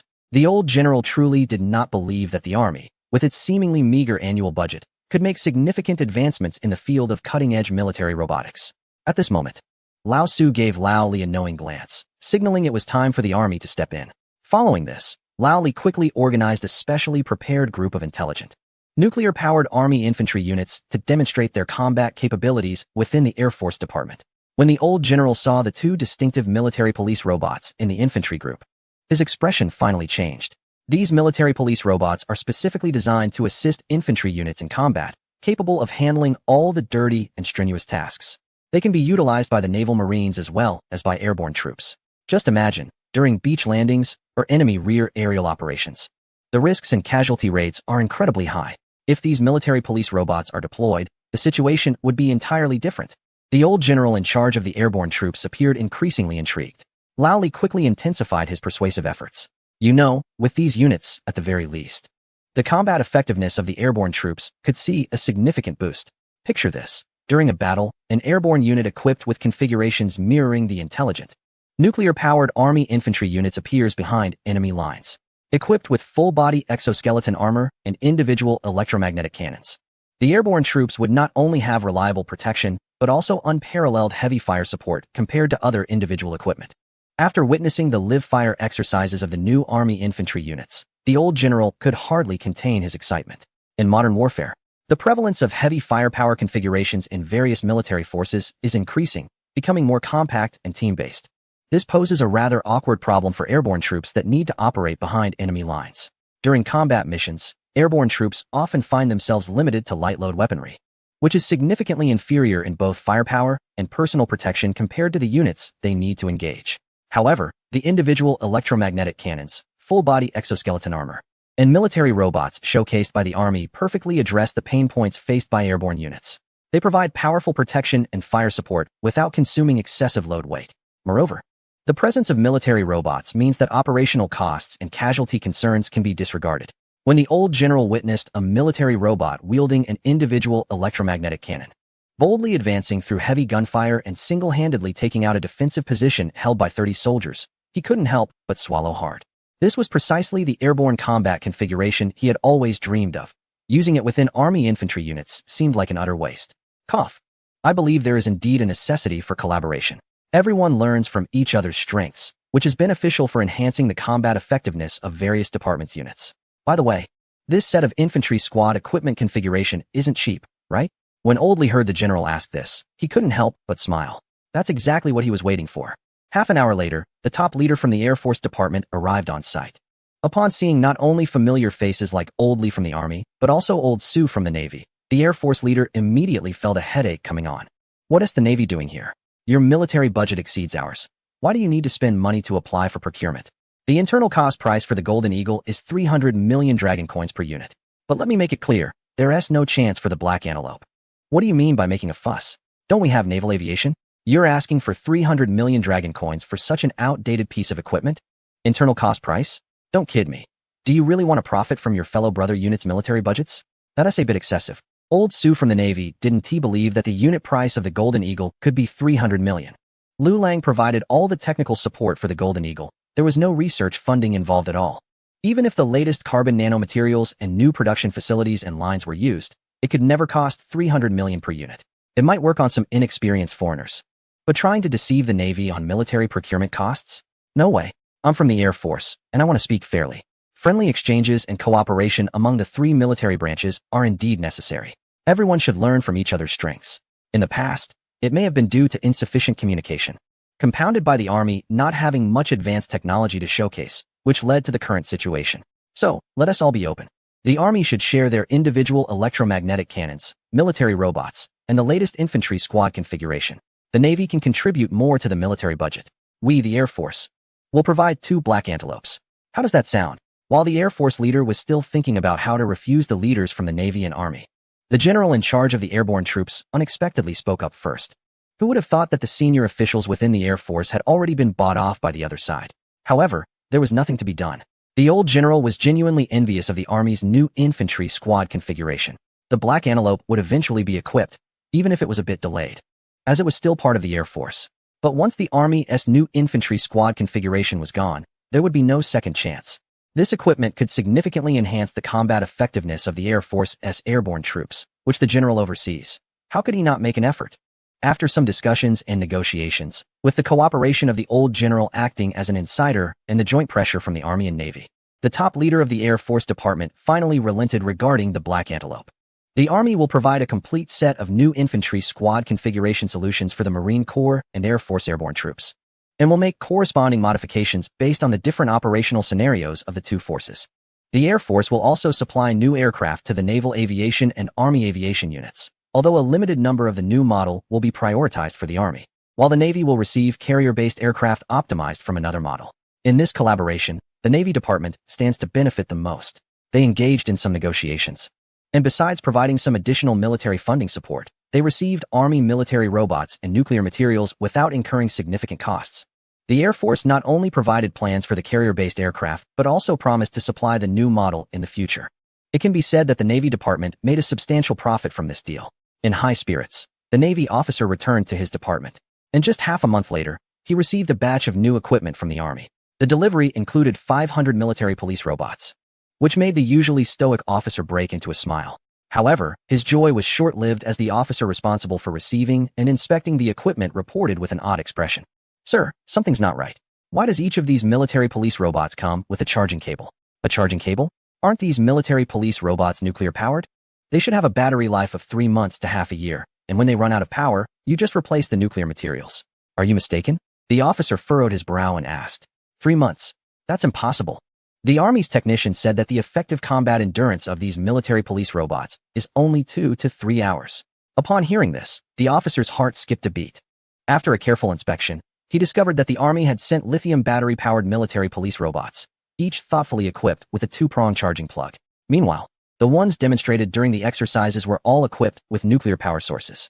That old trickster. I knew it wouldn't be that simple. Chapter 317. High-Tech Points credited the ongoing project for the improvement and upgrade of advanced equipment, following extensive communication and cooperation among the Army, Navy, and Air Force, has finally come to a conclusion. The new military technologies provided by Lu Lang, including the individual electromagnetic cannon and military police robots, will keep the relevant military research and development experts busy for quite some time. After completing his role as the chief designer for the intelligent upgrade of military equipment, Liu Lang finally returned to his primary job as a science fiction film director. After the success of Elysium in the North American market, with the efforts of domestic and international distributors, the film began to gradually enter markets in Europe, Southeast Asia, South America, and even Africa. It must be said that North America's influence and appeal in the global film market remains unmatched at present. The recognition of Elysium in the North American market seems to have bestowed a golden sheen in the eyes of film markets around the world. The definition of the film market in various countries regarding Elysium quickly transformed from a seemingly decent commercial film from a certain country into a sci-fi movie capable of raking in profits like a blockbuster. Although this may sound somewhat mercenary and superficial, reality is often this harsh. Only when the film market sees the substantial benefits that Elysium can bring after its release will they open the floodgates and promote it more vigorously. If it were an art film, no matter how well it was made or how many awards it received, the film markets would not be interested, as the viewing audience largely consists of ordinary people from society. Compared to high art, more refined niche films, theaters naturally prefer commercially successful blockbusters that can yield greater profits. During the few months Liu Lang stayed in his home country, the creative team of Elysium was tirelessly promoting the film in overseas markets. Compared to the initial plan of a 30-day, 50-city roadshow, the roadshow plan for Elysium, although more flexible in timing, covered a much broader scope. Even though the roadshow was divided into as many as 5 teams, each team was responsible for over 50 cities, especially in Europe, with dozens of countries. Each country had at least 3 to 5 key cities that needed promotion. All these add up, and the entire creative team was engaged in this marathon-like roadshow for almost 3 months after the film's premiere. However, the hard work paid off. The large-scale roadshow indeed contributed significantly to Elysium's global box office. Excluding the domestic market, Elysium achieved a staggering global box office of $467 billion in its first month, firmly securing a spot in the top 10 worldwide box office rankings, adding nearly $4 billion in local currency from the domestic market. Liu Lang's total box office earnings in his directing career have surpassed an astonishing $35 billion in local currency. This is only Liu Lang's 3rd theatrical film, and the box office for Elysium is still climbing. The success of a film might be attributed to luck. If 2 films succeed, some may still criticize, claiming that The Wandering Earth was a clever choice of theme to cater to certain patriotic groups. However, when the 3rd film, Elysium, which is completely different in theme from the first 2, also achieved success, the critics finally fell silent. Congratulations to director Liu Lang for another blockbuster sweeping the globe following The Wandering Earth 2. With the box office performance and growth momentum of Elysium in its first month, we have every reason to believe that Elysium will make it into the top 10 of the worldwide box office rankings, becoming the 2nd sci-fi blockbuster in Liu Lang's career to surpass $2 billion in total box office. What is truly astonishing is that this is also director Liu Lang's 3rd theatrical film in his career, with just 3 films. He has surpassed many internationally renowned directors who have not achieved such success throughout their careers. Director Liu Lang truly deserves the title of the shining star of science fiction from the Dragon Country. We interviewed several commercial directors from Hollywood, and their evaluations of Elysium were mostly positive. Among them is the famous Christopher Nolan. The success of Elysium surprised me a bit, yet it was also expected. Director Liu Lang is an outstanding director I have been following for quite some time. I remember the first time I met him was at an award ceremony for science fiction novels. At that time, I was very interested in his work The Wandering Earth, and even considered acquiring the rights to adapt the screenplay. However, he, as the author and director, declined my offer. That was when I realized he was not only a science fiction writer, but also a director of science fiction films. The 2 films he directed, The Wandering Earth, have indeed proven his directorial strength. Sometimes, we have to admit that some people are simply born to make films. Director Liu Lang is still young, and I believe his film career will be even more exciting in the future. The recognition from state media is not new for Liu Lang. Even before his next film is in production, the officials have already indicated that they will provide him with comprehensive support. This is not just a trivial support regarding film tax and fees, but includes national official promotional resources, film project funding, and even military equipment and personnel support. Such treatment is something even the top directors in the country did not receive during their most prominent and influential years. Once the official support for Liu Lang is exposed, it will surely cause a significant stir in the domestic film industry. I have always emphasized that new directors should remain humble and not become overly excited by a little success. They should be cautious and learn more from the veterans in the industry. It seems that director Liu has taken my advice to heart, as his 3rd film Elysium is noticeably more mature than his previous works. I hope to have the opportunity to communicate more with such rising stars in the future. With the experiences of the older generation and the backbone of the industry, these new directors can grow even stronger. Regarding the somewhat condescending remarks from some veterans in the industry, Liu Lang just smiled and did not pay much attention. The first batch of global box office revenue from Elysium has already been received. Instead of engaging in disputes with veteran filmmakers, Liu Lang is more concerned about the influx of advanced technology points and the new technologies that can be redeemed. Good news, Brother Lei.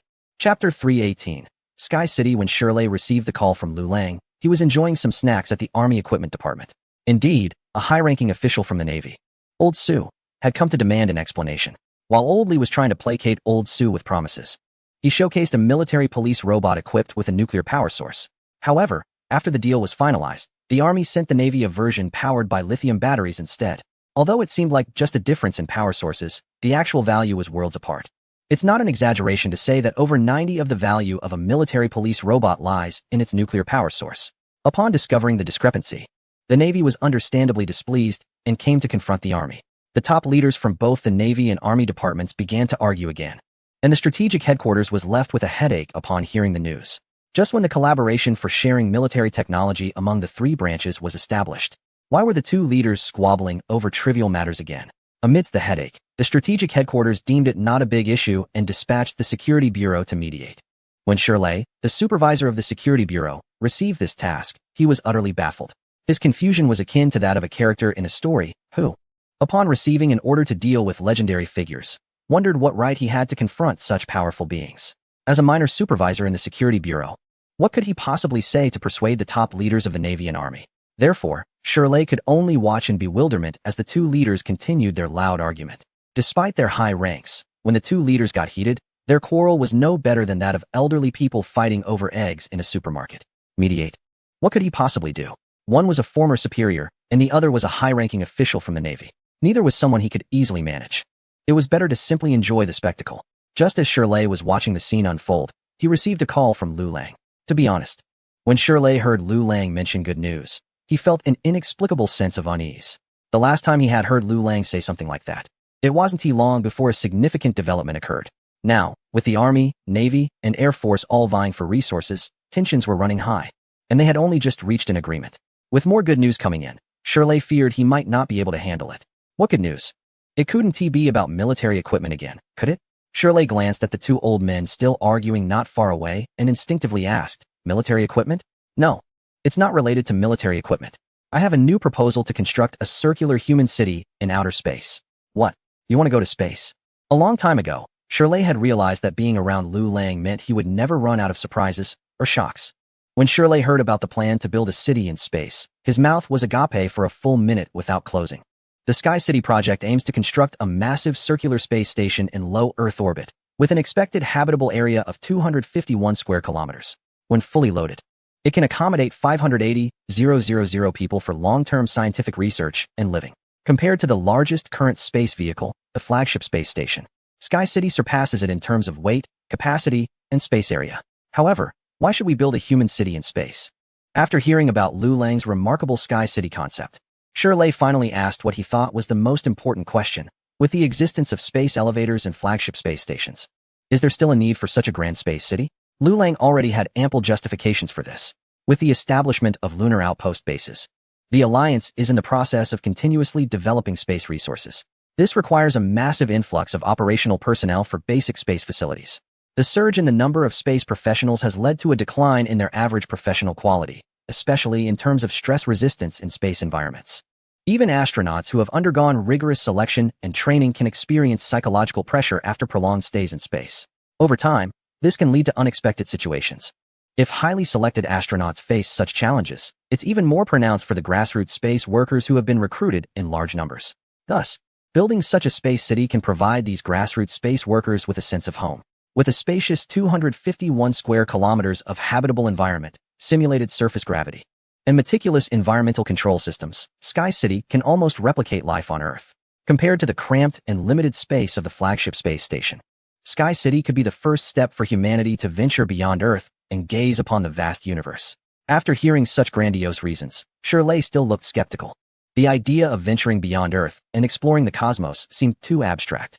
Was there a more practical reason, such as tangible benefits or enhancing national competitiveness? Shirley scratched his head, admitting that he was a realist. The lofty ideals of humanity's journey among the stars did not resonate with him.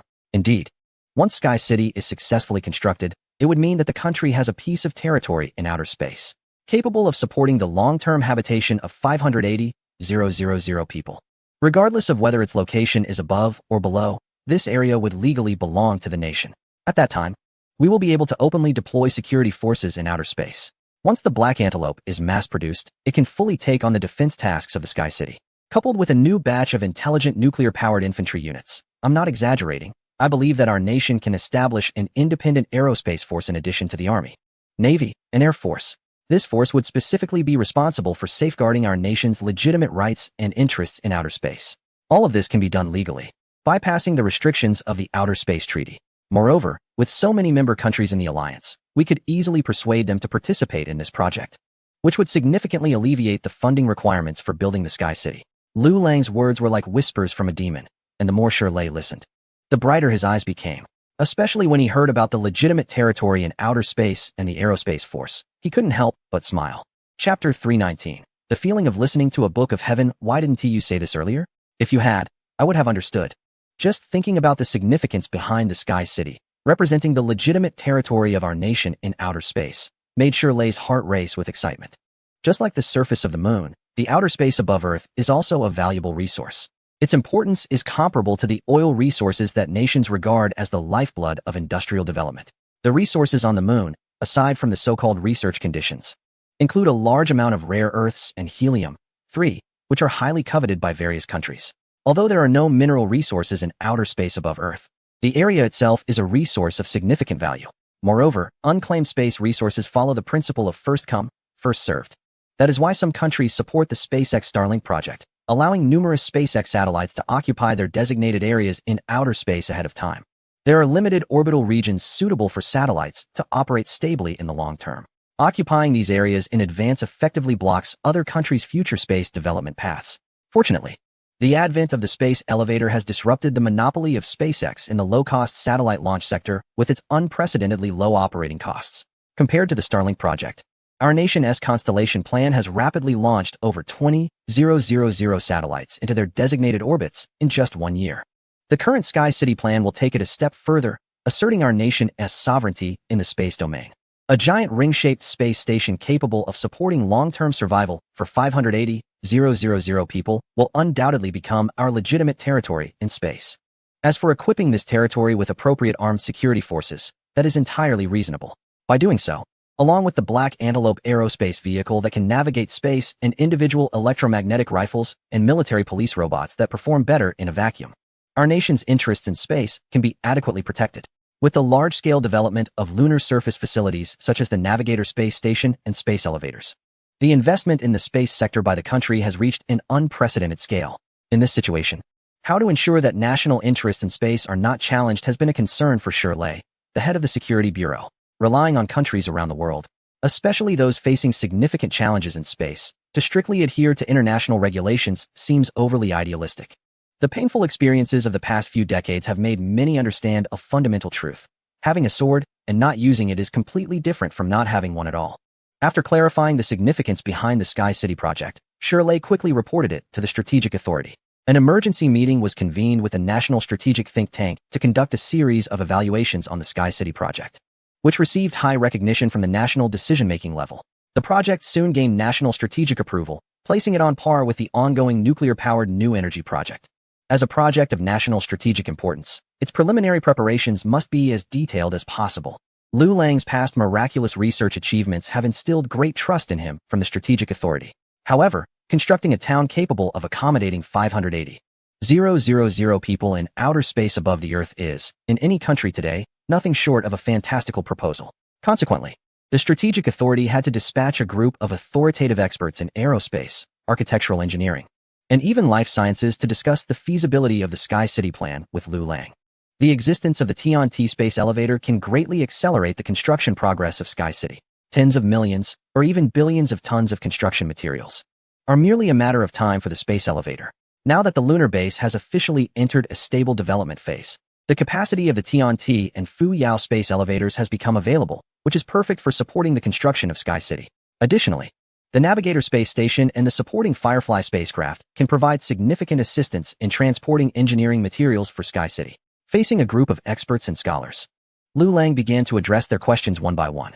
Indeed, with the space elevator, the major issue of transporting construction materials has been perfectly resolved.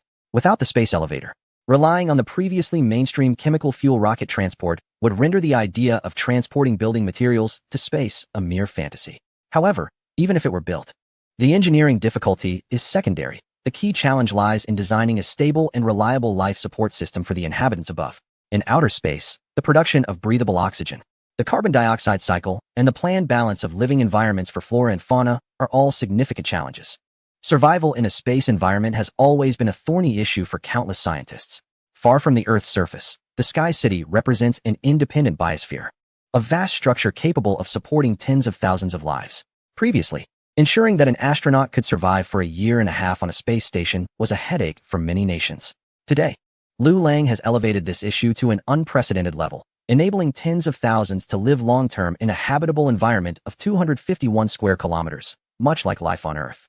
This has completely challenged the cognitive limits of the aerospace and life sciences experts present. However, for Liu Lang, the solutions to these problems have long been formulated in his mind. He proposed a carbon cycling system, dynamic balance observation of biological life support systems, a solar light compensation mechanism, a central energy supply system based on nuclear power, helium-3, oxygen and water production systems, artificial gravity solutions, and particle radiation interception devices. A series of scientific and technological achievements, seemingly straight out of a science fiction movie, were presented as if they were mere trivialities. The aerospace, engineering, and life sciences experts present looked on in disbelief. Meanwhile, Shirley, observing the scene, nodded in satisfaction. He was all too familiar with this almost surreal experience. Chapter 320. Even the landlord has no surplus grain. It must be said that the pricing of black technology points for the Paradise spaceport level is quite reasonable. You might argue that it is expensive, but it is undoubtedly worth the price. After the release of the Paradise Space movie, Liu Lang waited several months to accumulate enough black technology points to redeem for the massive circular space station. Upon receiving the related technology, he realized it was truly worth more than its cost. This unprecedented giant circular space station is linked to more than 30 high-tech achievements and can completely surpass the current technological level of the world.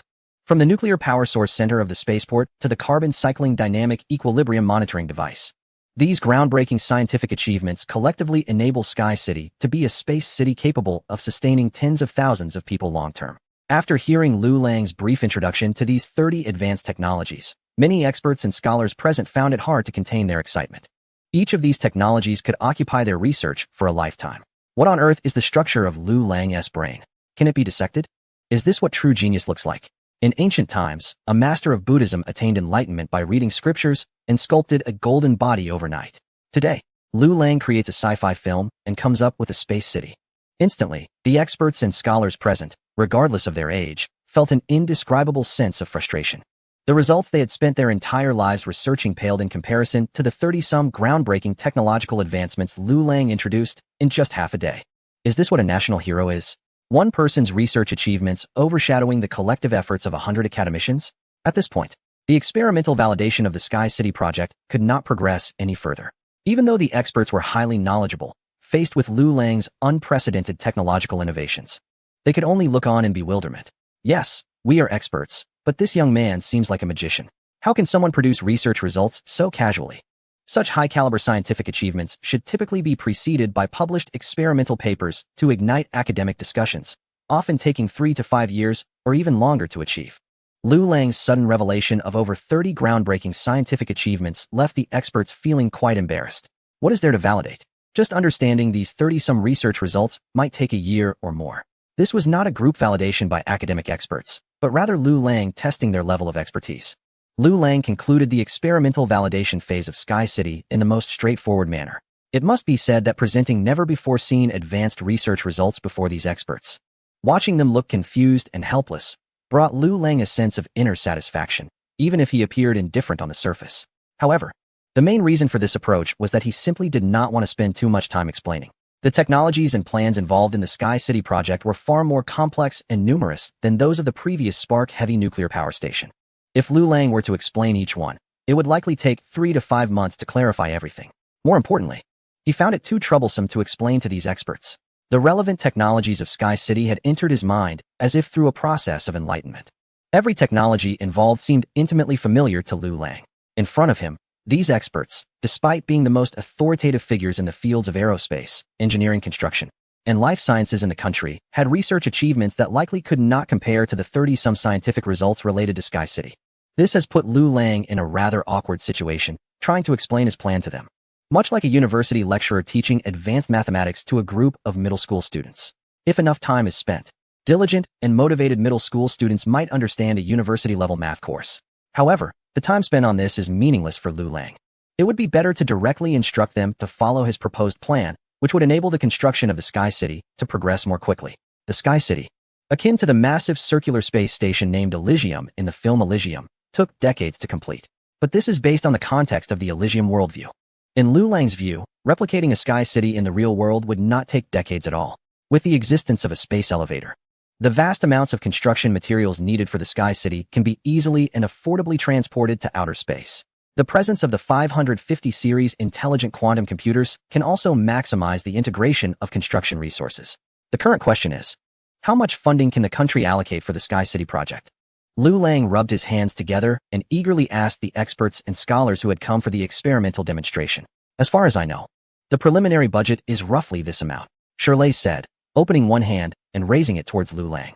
500 billion. Lu Lang exclaimed. 500 billion dragon coins seems a bit insufficient for the Sky City. However, for preliminary preparations, it could still be manageable with some adjustments.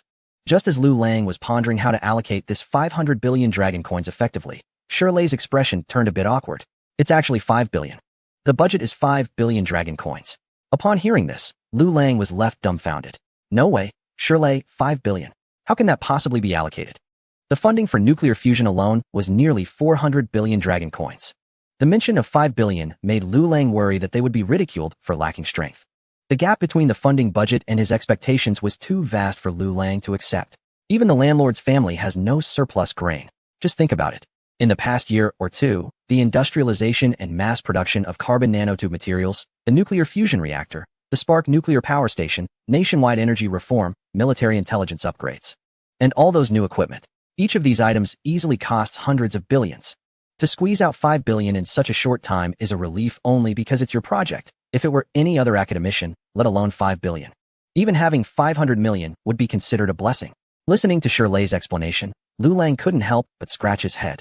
Chapter 321. National Strategic Level Project Cooperation Partners. At this moment, Lu Lang recalled that it indeed seemed to be the case. Since his graduation, it had only been about 2.5 years. The industrial-scale production of carbon nanotube materials, the construction of the Tian ladder space elevator, advanced nuclear fusion reactions, the Spark nuclear power station, the production line for the Golden Eagle fighter jet, and the construction of the Black Antelope aerospace fighter production line, along with the intelligent upgrades of numerous military equipment, are all massive projects that easily cost hundreds of billions to trillions. What is even more concerning is that a significant portion of these projects are too advanced and classified, making it impossible to disclose them to the international community for profit. As a result, the majority of the funding must rely on official state financing. Scientific achievements at the level of advanced nuclear fusion reactions, once announced, would undoubtedly cause a sensation internationally, as they involve research results related to nearly limitless energy. Thus, the valuation of such advancements can never be overstated. This is why the country's new energy plans are progressing so slowly. Even today, many nations mistakenly believe that the new energy initiatives being conducted within the country, aimed at replacing thermal power generation with nuclear energy, are trapped in the environmentalism pitfalls of certain regions. Faced with the anticipation that the country will soon encounter unprecedented energy challenges, what can the officials say? They can only continue to methodically construct and deploy the Spark nuclear power station, gradually replacing coal-dominated thermal power with clean nuclear energy. This energy strategy plan, which benefits future generations, is bound to bring immense value in the future. However, at present, it is a colossal financial burden costing trillions. The technology for industrial-scale production of carbon nanotube materials is similar, although the country has begun supplying this material in bulk to member states of an alliance. All production bases are located domestically and are secured by the military to prevent technology leakage. The profits generated from carbon nanotube materials are largely invested in the costly Tian ladder space elevator project. Speaking of the space elevator, aside from the operationally profitable Ruyao space elevator managed by a tech company, The economic benefits generated by the Tian Ladder space elevator since its completion have not matched its staggering construction costs. Projects like the Navigator Space Station and the Lunar Development Outpost have also created a significant buzz in the international community, all built from substantial investments and resources. Although they hold great significance, their current economic benefits do not yet surpass the initial investments. The returns on advanced technology require a waiting period, which Lu Lang is well aware of.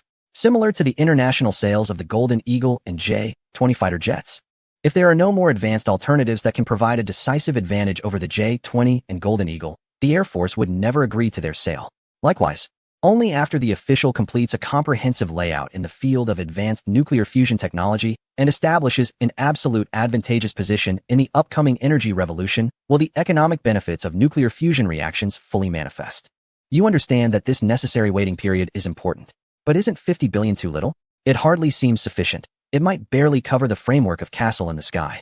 Seeing Lu Lang's worried expression, Shirley couldn't help but scratch his head. Just be content. Even if the money printing machine in the bank is smoking, it won't be able to come up with 500 billion for you. My goodness, that's 500 billion. To put it in perspective, the entire nuclear fusion project has only cost around 400 billion so far, and that's a project involving limitless energy with a bright future. Shirley felt that Lu Lang was getting a bit carried away. Does he really think 500 billion dragon coins are nothing? Just to remind you, the Army's annual budget. Forget it. Bringing that up would be impolite. Why not delay the Castle in the Sky project? I've heard that in the next couple of years, the new energy plan will be fully implemented.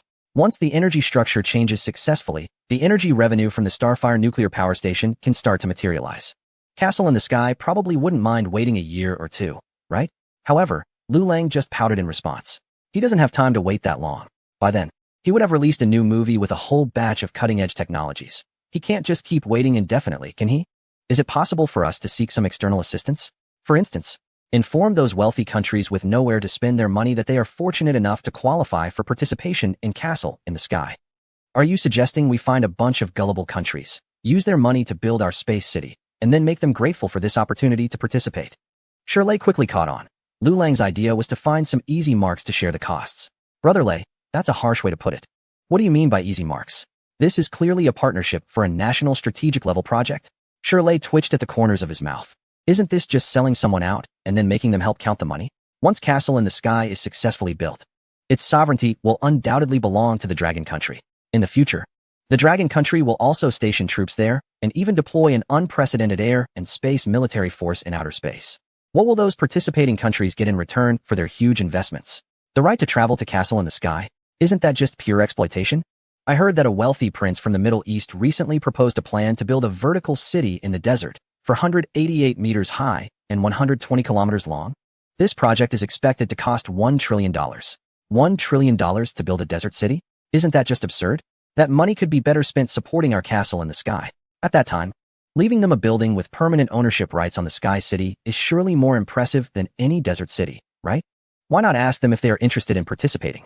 After hearing Lu Lang's suggestion, Shirley's eyes lit up. Have you been planning this all along?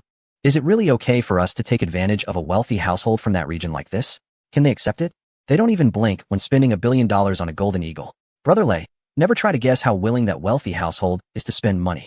Their wealth comes from the ground, so why worry about it? Chapter 322. Clever negotiation gestures. If money comes easily, it will be spent more lavishly.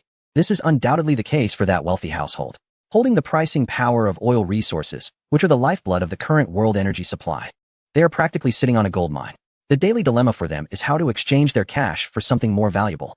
Hosting large-scale international sporting events and spending billions to build luxurious sports venues is aimed at enhancing their international prestige and making their presence felt in the world. Spending billions to purchase 10 unprecedentedly advanced 6th-generation fighter jets, even though these are the military trade versions and may have performance limitations, is still seen as a great deal. After all, it concerns national defense security, and as one of the first countries to equip advanced 6th-generation fighter jets, it undoubtedly brings them the sense of security they value most.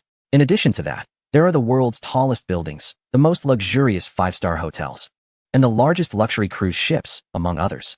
However, even with such extravagant spending, the money in their hands seems to multiply like bacteria, unexpectedly swelling again. Thus, finding efficient and cost-effective ways to spend money has become their biggest headache. So, When the foreign affairs officer from the Dragon Country tentatively inquired with the wealthy household about a promising and high-profile space city project plan. Having completed experimental validation and with a feasible plan, but facing a funding shortfall, they mentioned the long-standing friendly military trade history between them. They decided to open a VIP channel to grant them early investment participation eligibility. Moreover, the foreign affairs officer from the Dragon Country was even authorized to reveal, at the appropriate time, that they possess a fighter jet more advanced than the Golden Eagle. If they consider foreign military sales in the future, they will certainly prioritize the Dragon Country as a strategic partner, and wanting to become a strategic partner of the Dragon Country. Deeply participating in the Space City plan is a great opportunity to demonstrate their commitment. However, before the foreign affairs officer could mention the Black Antelope, the wealthy household was already captivated by the Space City proposal. If possible, who would want their country to exist in the midst of yellow sands? Building an expensive vertical city in the desert is purely a last resort. In contrast, extending living space into outer space is simply incredible. Star-rated hotels, luxurious megacruise ships, and the tallest skyscrapers have lost their novelty for affluent individuals in the region. However, the project to construct a space city capable of accommodating 580,000 people with a living area of up to 251 square kilometers in outer space above Earth instantly overshadows the previously envisioned vertical city in the desert. No matter how impressive the vertical city sounds, it is merely a terrestrial structure. At most, it is larger, more expensive, and appears more gimmicky. But a space city? That is an element that only exists in science fiction movies. For wealthy individuals in the region, who may lack scientific research capabilities but possess substantial funds, this is something completely unattainable. But now, representatives from a certain country are proactively inviting collaboration on this unprecedented plan. Why don't they seek out more powerful nations for support? Or turn to countries with superior technology and resources? Is it not precisely due to the excellent credit and pleasant trading history built over many years of military trade cooperation? At this moment, the affluent individuals in the region increasingly feel that spending $10 billion on 10 advanced aircraft was perhaps their wisest investment in recent years. Not only did they acquire 10 highly deterrent 6th-generation fighter jets, but they also solidified their relationship with the representatives from that country. Otherwise, how could they possibly be considered for a high-difficulty, high-tech project like the Space City? If another country were to invite them, claiming to have a Space City plan, they would listen politely and then decline. If a more powerful nation approached with an invitation, they would have reservations, and after reviewing the proposal, they might invest modestly to test the waters. Although affluent, they are not easily swayed into making unwise investments. However, when the representatives from that country invite them to collaborate, they do not hesitate. The only remaining question is how much to invest. Decades of military trade exchanges have shown them that the representatives from that country are trustworthy sellers. The Dongfeng Express they purchased years ago remains a crucial part of their military deterrent capabilities. Moreover, in recent years, with the establishment of alliance organizations and the implementation of research projects like the Space Elevator and Lunar Development Bases, the technological prowess of that country in large-scale industrial construction, aerospace, and space has gained widespread recognition globally. Even the powerful nation that successfully landed humans on the moon decades ago must now admit that representatives from that country have established an unassailable advantage in the space domain. Under these circumstances, the proposal for a space city put forth by that country appears even more credible in the eyes of wealthy individuals in the region. Compared to those who purely deceive for money, the approach of the other party, which is a mix of half deception and half coercion, makes the seller from the eastern region seem incredibly honest. So, how much funding gap remains for the Space City project, which is officially guaranteed by the local government? The discussion shifted to the critical investment amount, and the Foreign Affairs Commissioner recalled the approved allocation of 50 billion local currency. Extending one hand with fingers spread, they were about to explain that the Sky City project already has 50 billion in initial funding. However, upon seeing the gesture, the wealthy prince from the region misunderstood. 5. Are you implying there's a gap of $500 billion? $500 billion isn't too much, but raising it on short notice might take a month. The prince initially thought of $50 billion, but quickly realized that for a grand space project like this, 50 billion would be insufficient. If it were only 50 billion, the eastern seller, being so prosperous, could easily take on that themselves, so why seek our partnership? A mere $50 billion would be an embarrassment for a wealthy entity in the region. Thus, the prince naturally assumed this must be a $500 billion project. A space city capable of housing tens of thousands for long-term living would only need $500 billion. This aligns perfectly with the Eastern seller's usual style, which emphasizes quality at a reasonable price. It wasn't until the investment agreement was signed and they boarded the flight home that the Foreign Affairs Commissioner was still in a daze. After a while, they finally managed to exclaim, the wealthy really are affluent. Chapter 323, No More Losses. The local government will launch a new round of space technology development projects. Codename Sky City Space City Project. Currently, the initial funding exceeds $500 billion, provided by a newly established strategic partner in the region. In the future, more collaboration opportunities will be opened to member organizations. Additionally, investments in the Sky City project will also be open to individuals. Currently, the minimum investment package available for individuals in Sky City has a price threshold of 100 million local currency. The package includes a personal apartment suite in Sky City with 3 years of exclusive rights, as well as unlimited round trips to Earth within 3 years, and access to basic services in Sky City. There are also upgrade packages available, priced at 1 billion, 2 billion, and 5 billion local currency, which can include additional offerings such as tours of the Navigator space station, docking facilities at the top of the space elevator, and lunar base travel projects. Collectibles including lunar soil, lunar meteorites, and fragments of spacecraft memorabilia will also be provided. Just a week later, a new statement from the local government once again caused a global sensation. The Space City construction project, codenamed Sky City, has brought unprecedented shock to all countries around the world. In the outer space above Earth, a massive space city is being constructed, with a habitable area of 251 square kilometers, capable of accommodating 580,000 people for long-term residence. This project seems utterly insane to many. Even Musk, who has previously expressed hopes of achieving Mars colonization within his lifetime, has called it outrageous. Meanwhile, the former leader in space technology is now left stunned by the plans for a Sky City. What's going on? Here I am still relying on chemical rockets, while the development of space elevators remains a distant dream. And yet, they have begun building a space city. Are we still in the same world and era? Currently, the largest crewed spacecraft ever built in space by that former leader is the International Space Station, which can barely accommodate a handful of astronauts without feeling cramped. Now, the people from that other country claim they have moved beyond space stations and are directly constructing a city that can house tens of thousands. How should the former leader respond? Impossible. Absolutely impossible. I admit that our NASA indeed lost to them in the lunar project, and I don't deny that. But this Sky City plan is just too far-fetched. Surely they don't think building a space city is as simple as real estate on Earth? Providing a living environment like that on the surface? How can that be possible? Outer space lacks the protection of an atmosphere, and various cosmic radiations and harmful particle rays pose significant threats to human health. Any ordinary person without specialized spacesuits and protective equipment exposed to such an environment would not only face immediate danger, but also risk developing various incurable cancers. They must be out of their minds. This is nothing short of murder. Inside the world-renowned White Dome building, the NASA administrator is sternly explaining the situation regarding the space city to the newly appointed boss. He is so excited that he is breathless and flushed. In today's technological landscape, if someone claims they want to build a space city, the NASA administrator would dismiss them as a lunatic. But when the people from that other country say it, the administrator's first reaction is disbelief, followed by a firm belief that they are deceiving the world. If they can truly achieve this, it would completely overturn everything the NASA administrator knows about space. As for the space elevator, if the former leader had the industrialization technology for carbon nanotubes, they would surely be able to construct one as well. The Navigator space station would also not be too difficult to build if the former leader had a spacecraft dock like that other country. And as for a lunar outpost, if they had both a space elevator and a Navigator space station, the former leader is confident they could easily engage in lunar development as well. However, the Space City Sky City is quite different from the aforementioned projects. The construction of a space city involves an overwhelming amount of complex and daunting high-tech challenges. Just figuring out how to protect ordinary people from cosmic rays and harmful particle radiation without wearing protective gear is enough to make scientists tear their hair out. Moreover, this protective measure is merely the most basic requirement for human survival in a space city. What about oxygen supply, water resources, and food? Since it's a city, it can't be just inhabited by humans, right? How will the carbon cycle and ecological balance of flora and fauna in the space city be managed? Additionally, there's the most critical and fatal energy issue. A space city of such unprecedented scale cannot rely solely on solar energy from solar panels to meet its energy needs. How about building a nuclear fusion reactor up there? What will be done with the condensate after boiling water? And how will the potential threat of nuclear contamination be addressed? This is not like those nuclear power plants on the Earth's surface, where nuclear wastewater and leaks can simply be discharged into the ocean. Where can a space city discharge waste? Into space directly.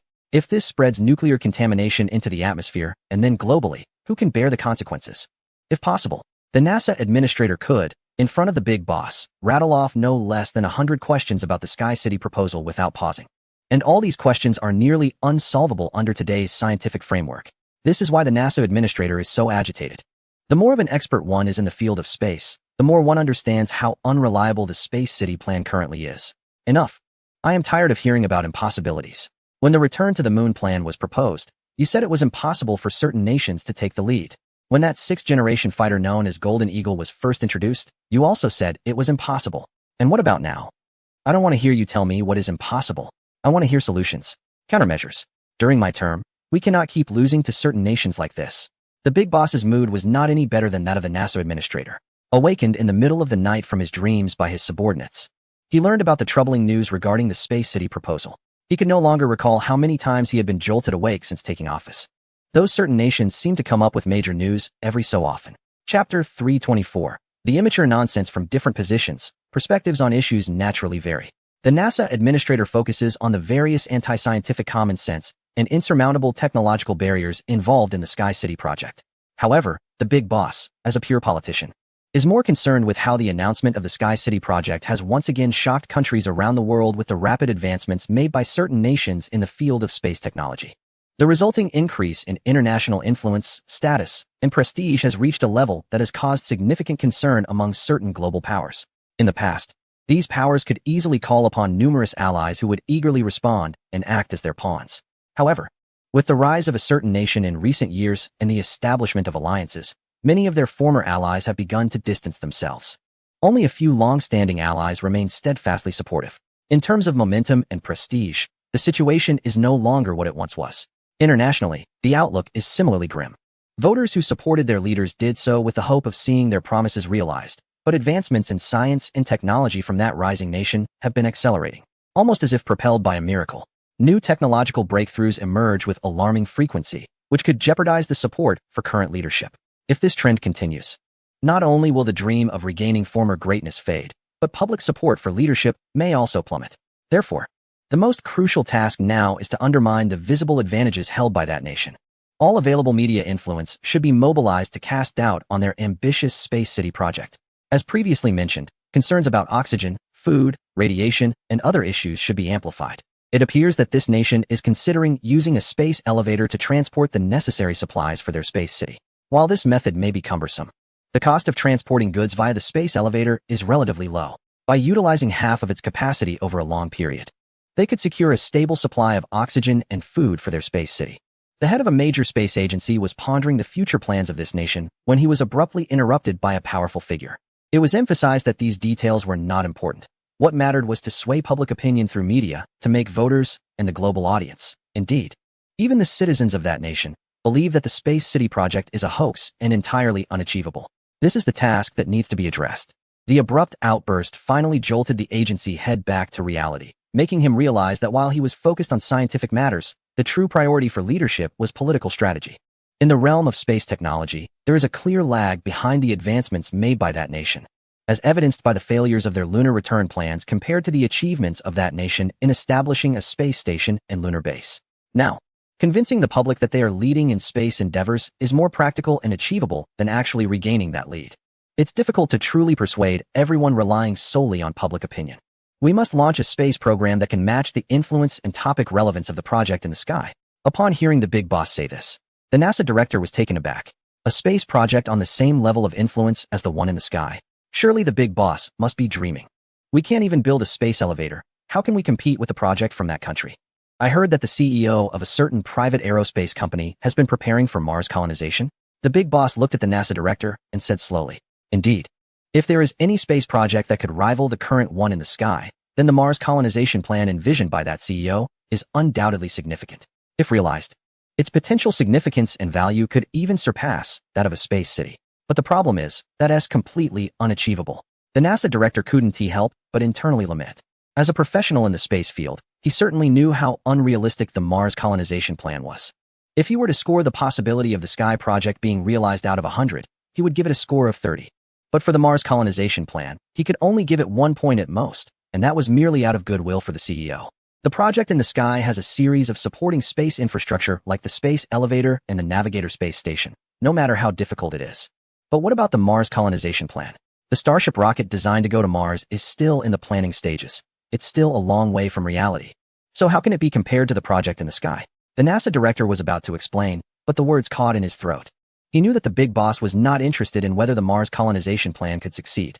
He only wanted a project that could compete with the influence and relevance of the Sky Project. With the Mars colonization plan, the big boss could justify himself to his constituents. On a scientific level, the Mars colonization project might be a complete disaster. But in the political arena, it represented an important promise from the big boss to make the country great again. He needed to inform that CEO that his Mars colonization plan would receive official funding support. As long as his starship could launch successfully, I, as the big boss, promise him a mission order worth no less than $13.5 billion for Mars. Upon hearing the big boss's promise, the NASA director took a deep breath. He knew that the big boss was now betting on the CEO. This bet even includes a significant part of the big boss's political life. When the head of NASA approached Musk for a meeting, Musk had just made a personal payment of up to $5 billion in local currency to a space agency, which was for the most expensive and comprehensive personal package in the Sky City project. Oh, have you heard? The locals are preparing to build a space city. Amazing. This is so cool. I must witness it firsthand. Compared to this Sky City, my Mars colonization plan seems like an immature idea. Please forgive my outburst today. I am just too excited. Seeing Musk so thrilled, the NASA head momentarily didn't know how to introduce the task assigned by the big boss. Musk is not just a pure businessman. A true businessman wouldn't waste their funds on the elusive and highly risky field of space exploration. SpaceX's rocket launch recovery technology, Starlink program, Dragon spacecraft, Falcon rockets, and the Starship heavy lift launch vehicle currently under design, all involve extremely high business risks that could easily bankrupt investors. If it were any other capitalist, no one would pay attention. But Musk did it and achieved unprecedented success, establishing a foothold in a space sector that was once exclusive to national powers as a private enterprise.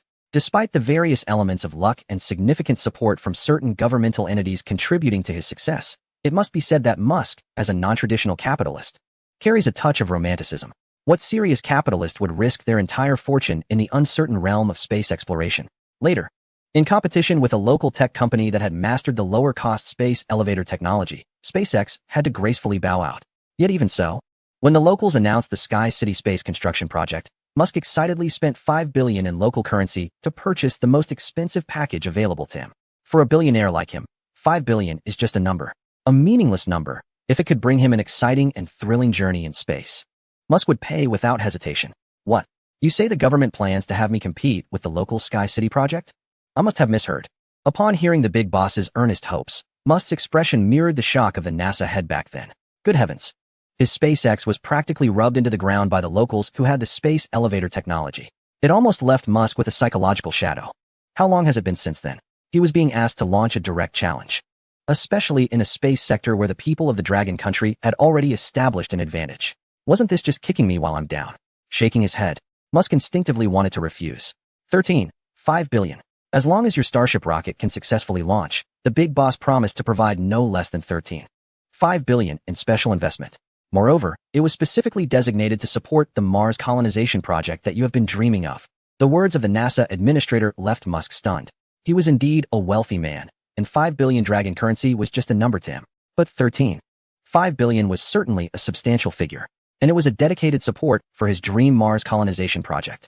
This kind of significant official investment was something he had never encountered before. However, the Mars colonization plan is still in the theoretical experimental stage. As an expert in the space field, you should know that its failure rate is extremely high. Yes, that's right. But that doesn't matter. What matters is that the big boss believes in you, and the citizens will believe in you too. To be honest, ever since the big boss took office, he has had enough of the various actions of the Dragon country in technology and military. We used to win and win, but now we keep losing. The big boss urgently needs a victory in a cutting-edge technology project to boost the confidence of all citizens. As long as the Starship can launch, that would be half the success. After the NASA administrator's prompting, Musk quickly realized that compared to whether the Mars colonization could succeed, the big boss was more concerned about the plan itself and the significance it represented. Convincing wealthy individuals to invest in his Mars colonization plan was indeed very challenging. Wealthy capitalists are too shrewd. They would rather put their money in rigid real estate or boring financial markets than invest in humanity's exploration of the cosmos. Perhaps only a political figure like the big boss, who urgently needs the Mars colonization gimmick to stabilize public support, would be willing to invest billions of dollars without counting the cost. Are you tempted? How could Musk not be tempted?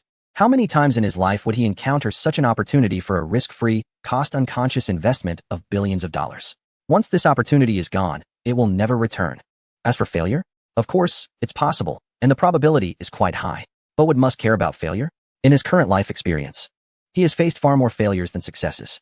Being able to spend a fortune to realize his dreams is something that Musk would wake up smiling about in his dreams. How could he possibly refuse? Lastly, I must remind you that to secure this $13.5 billion investment, you must successfully launch the Starship within the big boss's 4-year term. According to the election process, it seems you have at most 2.5 years left. Before leaving, the head of the space agency reminded everyone that the engine of the spacecraft has been successfully tested, and it's just a matter of manufacturing it. A successful launch within 6 months is certain. With the legally binding commitment from the space agency, Musk is now exhilarated. He immediately contacted his team at the Space Exploration Company to begin the launch tasks related to the Mars colonization project using the heavy lift rocket. At the same time, a public opinion storm began to brew online regarding the Space City project. The space agency, leading the charge, along with the European Space Agency and many experts from member countries of various alliances, began to question the scientific feasibility of the project. The more professional the experts were in fields like aerospace, life sciences, and environmental ecology, the more intense the discussions became. In contrast, ordinary internet users showed little interest in this debate. Recently, internet users outside the country had heard too much about the rapid advancements in science and technology from that region. They learned that the region had mastered industrial-scale production technology for carbon nanotubes. They built a space elevator that could reach outer space. They created the world's largest spacecraft, the Navigator Space Station. They landed on the moon and established a lunar development base. They developed the most advanced 6th-generation fighter jets. From initial shock to later indifference, internet users had grown accustomed to these news stories. If one day the news reported that they landed on Mars, discovered Martians, colonized Mars, and brought Martian slaves back to Earth for auction, it might be the only news that could truly shock global internet users. However, soon a statement from the space agency caught the attention of countries around the world again. The announcement read, "The space agency will collaborate with a private space exploration company to embark on an exhilarating interstellar journey from Earth to Mars, 55 million kilometers away. This journey will surely be recorded in history, marking a significant milestone in the development of human civilization. From this moment on, humanity officially expands Earth's civilization into the cosmos." This joint statement from the space agency and the private space exploration company created a sensation comparable to the Space City project. Although this Mars journey is led by Musk's company, it is clear to observers that there is substantial backing from the space agency. This marks the first large-scale space initiative after the failure of the Lunar Return program, indicating that the competition in space has not been abandoned. For the allies and the public in the region, this is undoubtedly an exciting endeavor. Although the Mars Journey project has just been officially launched, countless citizens are already cheering with excitement. Is the Mars Journey directly challenging the Sky City? I must admit, this is the project I look forward to the most this year. It is worth mentioning that while some are still dabbling around Earth, we have already set our sights on Mars, which is over 50 million kilometers away. Although there may be some advantages in space elevators and lunar bases, the victory in this space race will surely belong to us. Speaking of the space race, it reminds me of the competition with another nation in the last century. Our strategic defense initiative achieved unprecedented success. Despite their many firsts in space, such as the first artificial satellite, the first human in space, and the first spacewalk, the victory was sealed when we successfully landed on the moon, and Armstrong set foot on its surface. Likewise, I believe the recent lead in space by others is only temporary. Once the rockets successfully land on Mars, we will undoubtedly achieve victory in this new round of the space race. Indeed, in terms of project difficulty, Mars colonization far surpasses that of the Sky City. Moreover, the significance of the two is worlds apart. The success of Mars colonization represents humanity finding a new home in the solar system beyond Earth. This is far more valuable than constructing a space city in low Earth orbit that can only accommodate a few tens of thousands of residents. Netizens from various countries have immediately begun to envision unprecedented possibilities upon seeing this joint statement. It should be noted that in recent years, especially after the failure of the Return to the Moon project, the online community has been feeling quite frustrated. In the past, the confidence and pride of netizens were deeply ingrained, characterized by a sense of superiority. However, with the emergence of new space technologies, the situation has changed. Even the astronauts stranded on the moon after the Return project's failure had to rely on others for rescue. All of this has deeply affected the pride of the citizens. In the face of provocations from the online community, that initial confidence has faded. Even those from allied nations have dared to challenge them online. In the past, this would have been unimaginable. That's enough. The project has just been announced, and it feels like it's already a success. If a rocket bound for Mars takes off, wouldn't you be so excited that you might lose control? Rationally analyzing. The journey to Mars is fraught with challenges, and the task is extremely difficult. This would be humanity's first launch of a landing spacecraft to Mars. The heavy rocket from a notable entrepreneur has only gone through experimental verification, and whether it can successfully launch is still in question.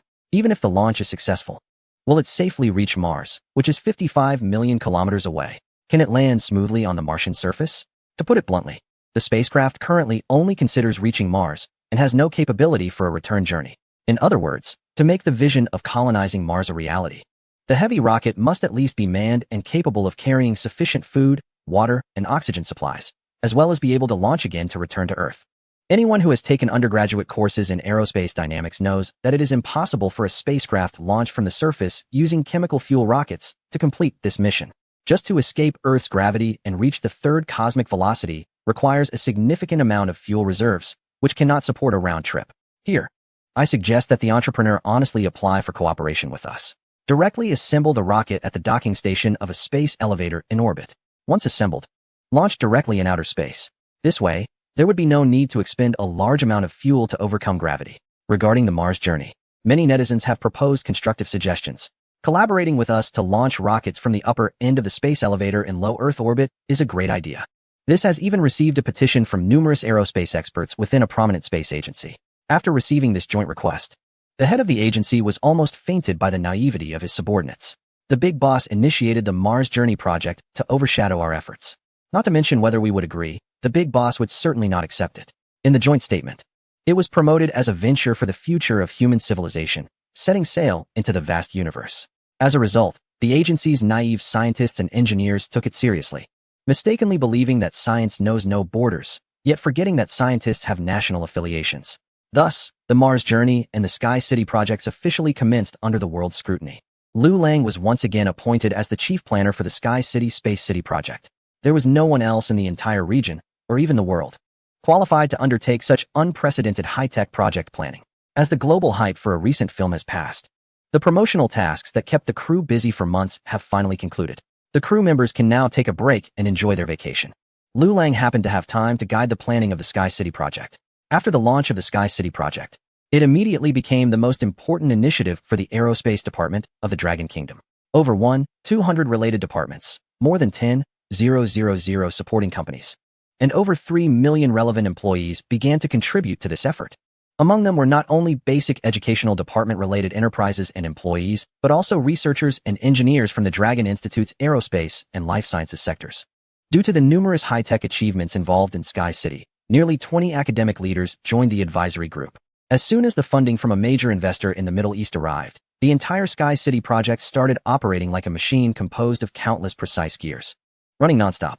The carbon cycling system solution was assigned to academician Liu Weihong's team, the most productive group in related research in the country. The design plans for the particle radiation interception device had already been printed and were to be handed over to academician Ni Lanxin for her to manage. The biological maintenance system posed some challenges, so academician Li Geng's team was tasked with creating a ground simulation model first, and only after resolving issues would they prepare for production. For a moment, Liu Lang was extremely busy. Although he had addressed all the issues related to the construction of Sky City using dozens of high-tech achievements, turning these theoretical concepts into reality still required the effort of relevant researchers. Fortunately, the domestic industrial sector was quite comprehensive, with nearly all important research categories having top-tier or at least first-tier research capabilities in the world. With strong support from the Strategic General Administration, the entire Dragon Institute, and even the National Research Force were committed to ensuring the construction of Sky City. Hey Liu, have you seen the news that they are preparing to launch the Mars Journey plan? The Mars Journey? Is that Musk's Mars colonization project? I haven't really followed it. Why? Liu Lang was busy coordinating the Sky City project, an epic undertaking with an investment scale of trillions of Dragon coins, involving thousands of enterprises and millions of personnel, leaving him little time to concern himself with unrelated matters. I heard that they are taking this very seriously, with the big boss personally lobbying Congress to promote Musk's Mars Journey action plan. Now everyone is comparing this Mars Journey with our Sky City. A bunch of well-known and lesser-known researchers are nitpicking at our Sky City on the internet and in the media. Even some marginal scholars in domestic universities and the scientific community are questioning whether Sky City is a project destined to fail. I had someone look into it, and it turns out many of them received support from foreign funding, which seems to be a targeted provocation. Some were arrested for espionage. But there are still quite a few fools who just follow the crowd, which is really frustrating to see. The Mars mission is the first direct confrontation with a certain country after the failure of their lunar return program. Hence, it has naturally garnered significant attention. The project has not yet commenced, but public opinion is already ahead of it. This is an old tradition of their approach. Currently, colonization of Mars seems premature. Initiating it now would feel somewhat risky. They cannot possibly compete with us, who have space elevators, a space station, and a lunar base, relying solely on normal development. Now, they are hoping that this Mars mission will allow them to overtake us in the space sector. Hearing that they need to rely on curves to catch up with us left Lu Lang momentarily dazed. I would rather that their spacecraft rocket fails and explodes on the launch pad. Brother Lei, you understand blessings. Listening to Lei's heartfelt words, Lu Lang couldn't help but glance sideways. It was all too real, confirming it was indeed genuine sentiment. There's no way around it. This is a matter of great importance. After their lunar return program failed last time, they were still unwilling to give up, thinking they could turn things around with this Mars mission. Our Sky City must absolutely ensure their defeat this time. Let those fence-sitting countries in the international arena recognize the situation and simultaneously strengthen the cohesion of our alliance. The Sky City has the potential to influence the global landscape for the next 30 to 50 years, and it must be taken seriously. Lei places significant importance on this space competition between the two nations, which is understandable. After all, the last time they engaged in a space race, it was with the former Soviet Union. The resources consumed by their strategic defense initiative in space ultimately led to the collapse and dissolution of the entire alliance. This is an unforgettable historical lesson for a country that once was a close ally of the Soviet Union. The current circumstances bear many similarities to those times. However, fortunately, this country is not being led by the nose like the former Soviet Union. Not only do we have crucial infrastructure like space elevators, but we have also successfully built lunar bases and a space station, achieving technological feats that leave them staring in disbelief. In the realm of space, we have already gained substantial advantages. The next step is to maintain this advantage, and there is even a possibility that this space competition could drain their national strength. Additionally, the monumental Sky City project, which requires vast funding, has financial backing from wealthy members within the alliance. Investments from affluent countries in the Middle East not only cover over 90 of the Sky City's expenses, but also significantly stimulate domestic demand in aerospace, life sciences, and numerous construction material enterprises. Who knows how many companies and workers, previously idle due to a downturn in real estate and infrastructure projects, have been revitalized by this $500 billion funding? Once burdened by excessive production and shrinking market demand, domestic steel giants finally find themselves able to operate at full capacity again after years of cutbacks and even shutdowns. The Sky City can accommodate tens of thousands of residents, with a living area spanning 251 square kilometers. The sheer scale of materials required to build such a vast space city is astronomical, with basic steel needs likely reaching hundreds of millions of tons. The projected job creation could approach 1 million positions, significantly boosting domestic infrastructure demand and revitalizing a sector that has long been sluggish, thanks to the initiation of the Sky City project. This is a key reason for the strong support from the Strategic Authority. Chapter 328. Time is running out for the Starship. Who could refuse a project that requires no personal funding, stimulates domestic demand, creates jobs, enhances national strength and international standing, boosts citizen confidence, and simultaneously undermines competitors? Brother Lei, you understand me. I never embark on unprepared ventures. Lu Lang did not take Lei's concerns too seriously and offered a casual reassurance. If it were other academicians or research experts in aerospace or life sciences, Lu Lang could have explained aspects like biological maintenance systems, nuclear power supply systems, and particle radiation interception devices in detail. However, discussing these topics with Lei was somewhat unfair to him. Thus, Lu Lang could only offer a vague response. Lu Lang naturally had Lei's trust. After all, the man had managed to develop an unprecedented infinite-energy nuclear fusion reactor. In comparison, building a city in space didn't seem so outlandish. Additionally, there were some less critical and lower security research tasks that could be assigned to member states of the alliance. For instance, the solar illumination compensation balance system is primarily applicable to spacecraft and has little other use. Smaller spacecraft do not require it, and larger ones, apart from us, others cannot produce either. It was just right to delegate this task to others. The Sky City project encompasses too many areas and involves vast engineering tasks. We need more research workers. Those provided by Lonka Institute should be assigned to higher confidentiality tasks. After chatting with Lei for a while, Lu Lang shifted the topic back to how to accelerate the progress of the Sky City project. Relying solely on domestic resources felt insufficient to Lu Lang. Just managing the high-security technology projects with the current number of domestic researchers was somewhat strained. Therefore, Liu Lang had to look towards research workers within the member states of the alliance. Oh right, Brother Lei, make sure to find reliable people this time. We can't have something like the last incident, where they blew up a bathroom while fixing the lunar base. Such a high-tech engineering project as a space city naturally demands a high level of skill from the construction workers, without mentioning the specific requirements for graduate or doctoral degrees. At least a diploma from a vocational school is necessary, along with the ability to understand blueprints and perform construction tasks according to those blueprints, right? The workers provided by the contractor truly make Liu Lang feel apprehensive. The more they try to showcase their abilities and the harder they strive, the greater the potential damage they might cause.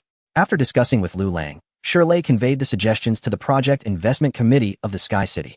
Before long, member countries of the Alliance received an invitation from a certain country. The invitation essentially welcomed all nations to participate in the construction of Sky City, hoping that they could send their top research teams to collaborate on this unprecedented space city in human civilization history. The entire communication focused on honor and contribution, with no mention of compensation. Upon seeing this invitation, the relevant officials from various countries couldn't help but frown. Who asks for help without offering remuneration? Aside from basic accommodations, there was no mention of monetary compensation, implying that the aim was for them to fund their own participation in building Sky City. Moreover, they specifically required only high-level technicians, senior engineers, and researchers with substantial published results in certain fields. This selective approach indeed came across as somewhat arrogant. However, it soon became clear to the officials why this country adopted such a stance.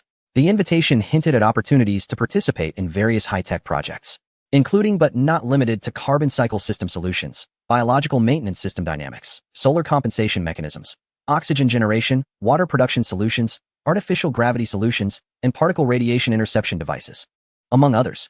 Even those who were not experts in related fields could not help but gasp upon reading this. Just based on the literal meaning, any one of these high-tech achievements could spark significant discussions in the scientific community. This country had announced dozens of such advanced technologies, clearly indicating their confidence in the Sky City project. The officials from various countries convened their domestic research experts in relevant fields, and after a brief discussion, they swiftly decided to accept the invitation. In their view, there was no reason for this country to deceive them with these technologies. If these groundbreaking technological achievements were false, then Sky City would surely fail to be constructed, leading to this country becoming an international laughingstock, so they would not lie about this. If they were genuine, then participation was even more essential. Those dozens of high-tech achievements were like a glittering gold mine, presenting an immense temptation for all nations. Compared to their value, the cost of sending researchers, skilled technicians, and engineers seems trivial. Scholars from member countries of the Alliance, upon hearing about this support initiative and learning about the dozens of high-tech achievements mastered by the individuals from a certain country, eagerly rushed to sign up. Advanced research technologies are often the foundation of researchers' livelihoods. In the eyes of these scholars, dozens of the latest achievements that have never appeared in the scientific community are enough to attract them like moths to a flame. There is no such thing as a secret that can't be uncovered. The invitation from the certain country quickly reached the ears of intelligence officials from another nation. Consequently, this news soon became known to high-ranking officials, including their top leader and those involved in the Mars Exploration Initiative. Could it be false intelligence? Unlikely. Based on years of understanding the people from that country, if they weren't confident, they wouldn't release such information through official channels. After hearing this from the intelligence officer, the top leader gritted his teeth, convinced that this was a retaliatory action from the certain country against the Mars Initiative. If this were true, then the Sky City of the certain country has a high probability of. The NASA administrator didn't finish his sentence. Noticing that the top leader's face had turned crimson, he should ask a certain entrepreneur how long it would take for his spacecraft to conduct a test flight. Time is running out for him. Chapter 329. The pirate problem. Who would have thought that the speed of the certain country could be so swift?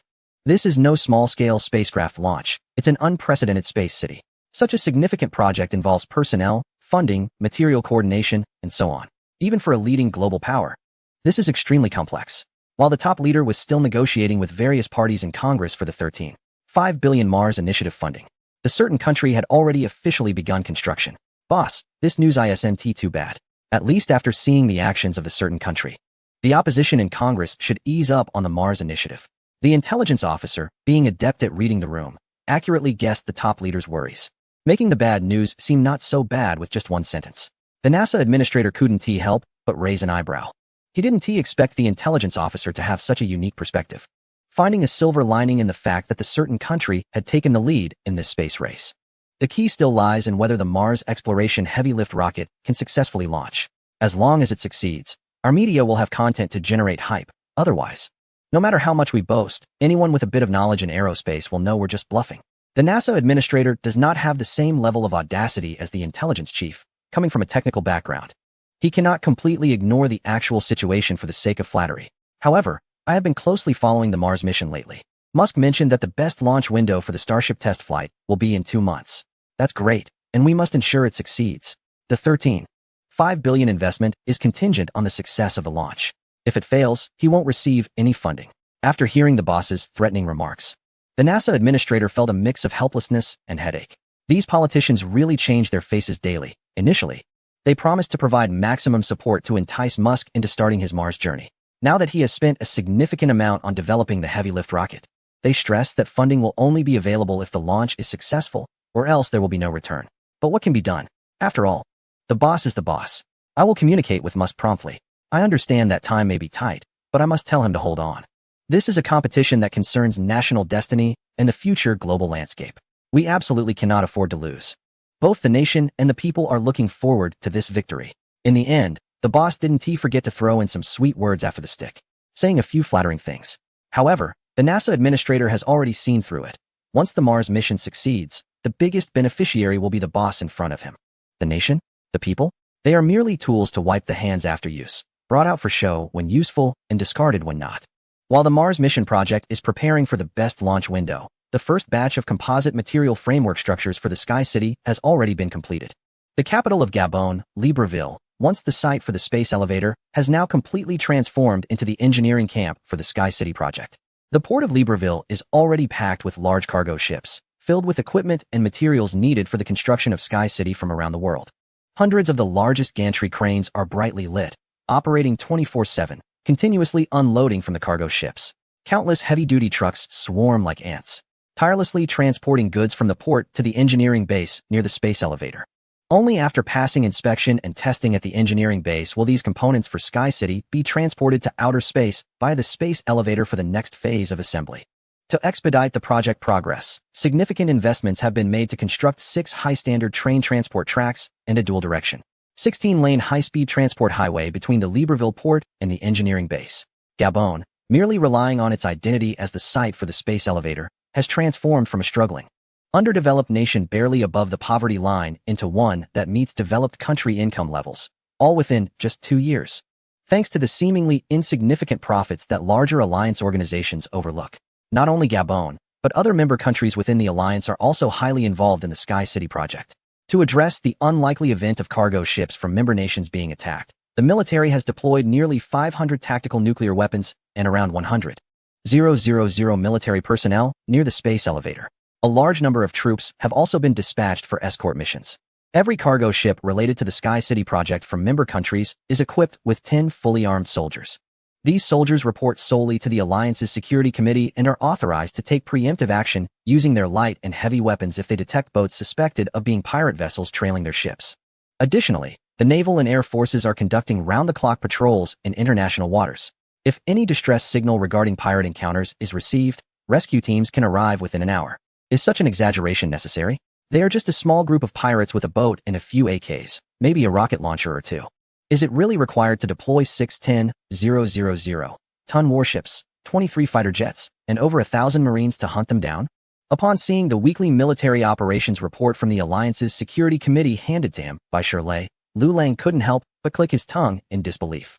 Unfortunately, the Intelligence Department has received inside information indicating that some active pirate groups have recently been funded by external intelligence agencies. Upon hearing this, Liu Lang realized the severity of the situation. Have they lost their minds? If discovered, wouldn't that mean a complete breakdown in relations with us? It's unlikely to be discovered. The connections are discreet, and the intelligence agencies have a lot of experience with this kind of operation, having previously supported Middle Eastern terrorist groups and now pirates. While it may not have a decisive impact, it serves to annoy us and delay the progress of our Sky City project. The military presence around the space elevator is indeed excessive. The external parties have no chance and can only create minor disturbances through pirates in international waters. Chapter 330, Incident. Pirate Retaliation Actions. The frontline combat forces for anti-piracy operations under the Alliance's Security Committee are primarily managed by the military. Considering that the first batch of drones has already been deployed, our country mainly provides air support, capable of launching from various military bases and reaching the required areas within an hour at the latest. Through Shirley's introduction, Liu Lang gained a deeper understanding of the underlying game in this space race.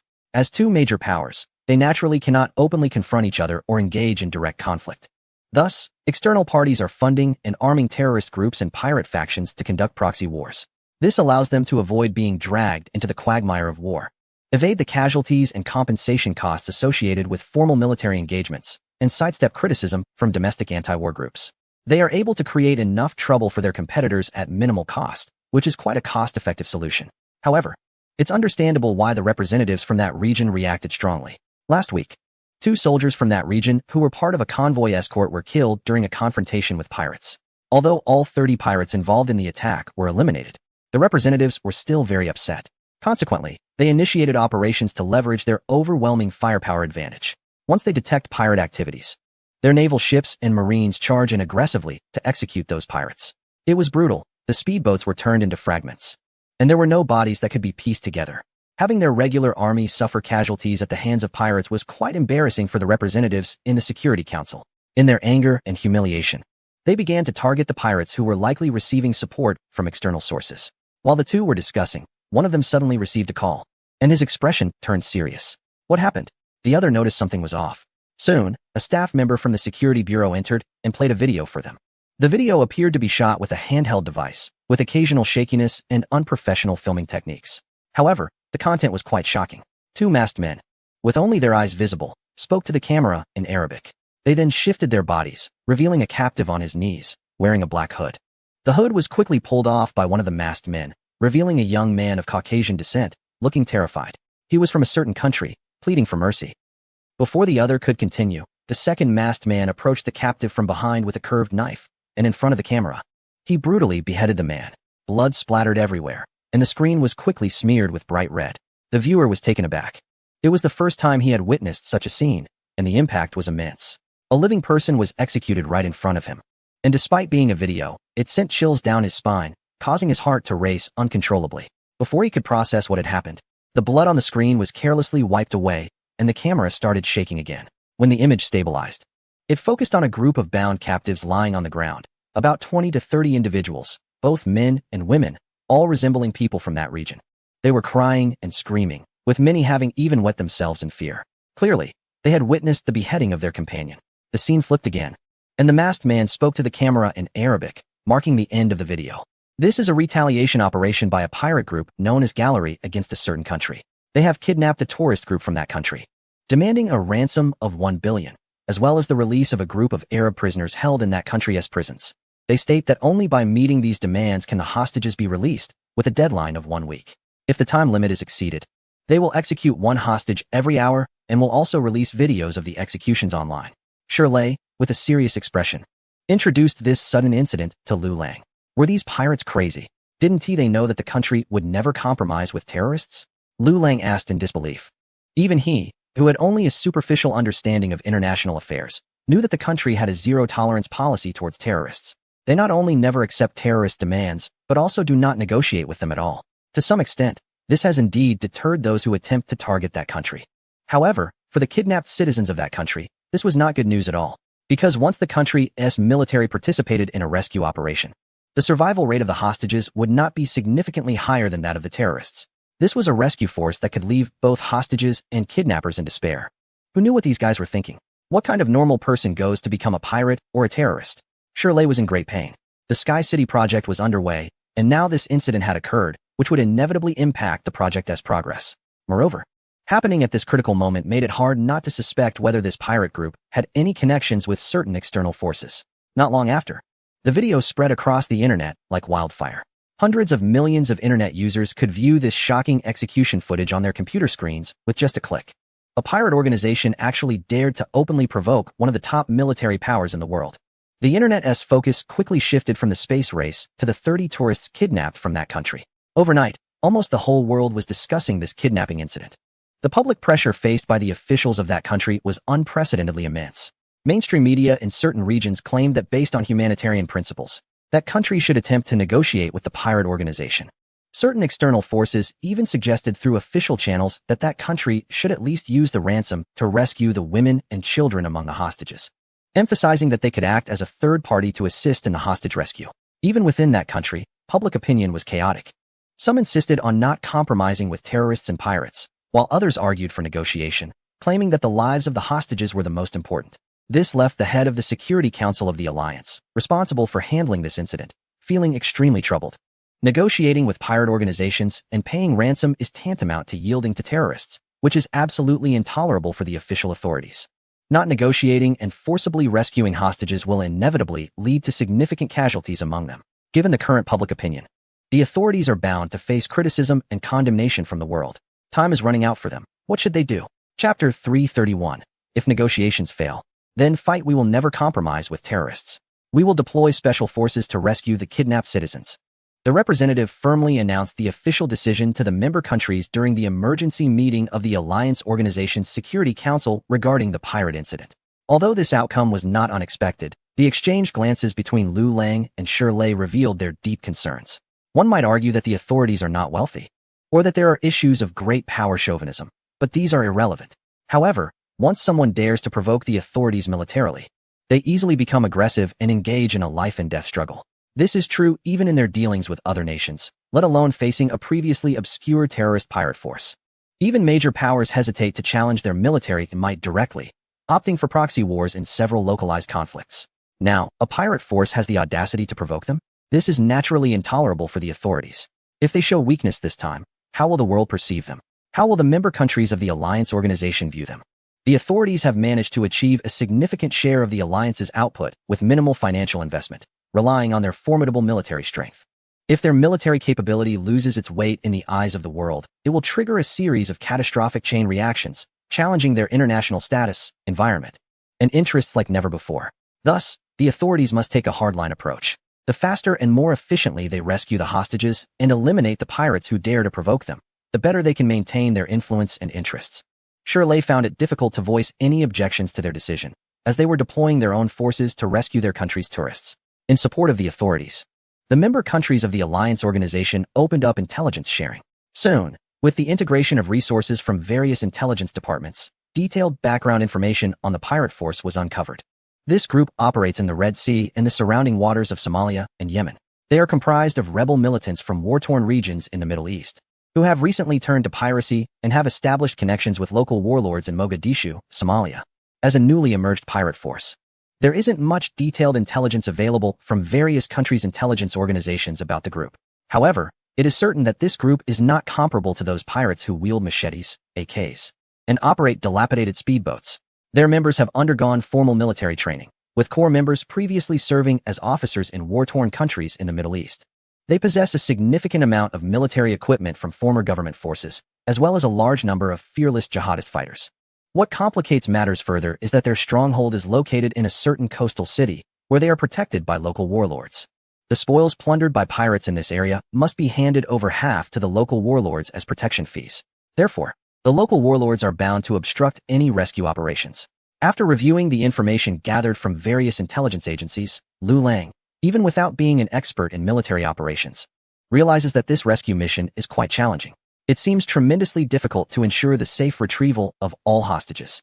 Given that the group is under the protection of local warlords, attempting to eliminate this pirate organization and safely rescue the hostages on their territory presents a considerable challenge. The operation head of a certain major power has already coordinated with us, and their main objective for this mission is to eliminate all pirate terrorists who dare to provoke them. It is imperative to achieve at least one of the two goals, either rescue all the hostages or annihilate the pirate members. Upon hearing this, Lu Lang quickly grasped that the official stance of this major power prioritizes the rescue of hostages as secondary. After all, the difficulty of achieving these two objectives is vastly different. As an important member of the Security Committee of an alliance organization, the military strength represented by this major power requires support from the Dragon country. Military reconnaissance satellites have opened up intelligence sharing with the rescue forces. Member countries of the alliance organization have also provided all necessary assistance to this major power, aside from the direct military intervention they insisted on. This audacious pirate organization, which has dared to provoke this major power, must be dealt with by their official forces personally to maintain their official image to the greatest extent. 6 days later, Just one day before the deadline set by the pirate organization, the rescue forces of this major power were deployed along the coast. To avoid escalating the rescue operation into a military invasion, the official number of personnel was limited to under 1,000. This included elite special forces such as the Alpha Team and Signal Flag Team, along with Marine Corps and airborne troops, totaling nearly 1,000 elite personnel. The deployment also consisted of 30 wheeled armored personnel carriers, 10 armed helicopters, and 5 heavy military transport helicopters. The relevant officials from the alliance, including Shirley, are closely monitoring the progress of the rescue operation. Such a large-scale armed force cannot quietly infiltrate Mogadishu, the city that serves as the stronghold of the pirate organization. The rescue team negotiated with the local warlords managing the city, demanding that they hand over all members of the pirate organization or allow them to conduct the search themselves. If the local warlords refused, it would be viewed as a declaration of war, and the rescue team would consider them accomplices of the pirates to be eliminated together. In disbelief, Lu Lang exclaimed at the outrageousness of the situation, wondering how the hostages could possibly survive such a rescue method. Shirley was equally bewildered. He had anticipated that the rescue team's actions might be somewhat forceful, but he never expected them to be this brutal, effectively shutting down any possibility of negotiation. Upon receiving the somewhat arrogant notification from the rescue team, the local warlords in Mogadishu were furious. The local warlords had previously defeated government forces and engaged with foreign military units, establishing themselves as a dominant force in the region. Feeling disrespected, they decided to test their strength against the invaders. Not long after, gunfire erupted at the scene. This rescue operation drew global attention, with any country possessing military surveillance satellites focusing their observation on Mogadishu. There were even live streams of the operation made available on various social media and streaming platforms. Under the tacit encouragement of certain entities, the rescue operation was broadcasted live to millions of viewers worldwide. The sound of gunfire signaled the complete breakdown of relations between the rescue team and the local warlords. The entire world watched with bated breath to see how this conflict would unfold. The situation was no different for the Dragon Nation, where Shirley felt an inexplicable wave of anxiety. Just as he was instructing his subordinates to prepare preventive measures, the rescue team was officially entering the city. The commander of the rescue team felt that the local forces were disorganized and easy to defeat after just 10 minutes of engagement. Nearly 1,000 carefully selected troops, including airborne troops, seasoned Marines, and elite special forces known to instill fear in countless terrorists, were well-equipped and experienced. They faced the local soldiers as if they were simply slaughtering chickens and dogs. Initially, a few brave local soldiers dared to exchange fire, but they were quickly wiped out by the precise shooting skills of the rescue team. After leaving behind numerous casualties, the remaining soldiers fled into the buildings lining the city streets. The commander did not rashly advance, but instead ordered the troops to clear the buildings on both sides of the road, providing cover for the armored personnel carriers to advance along the road.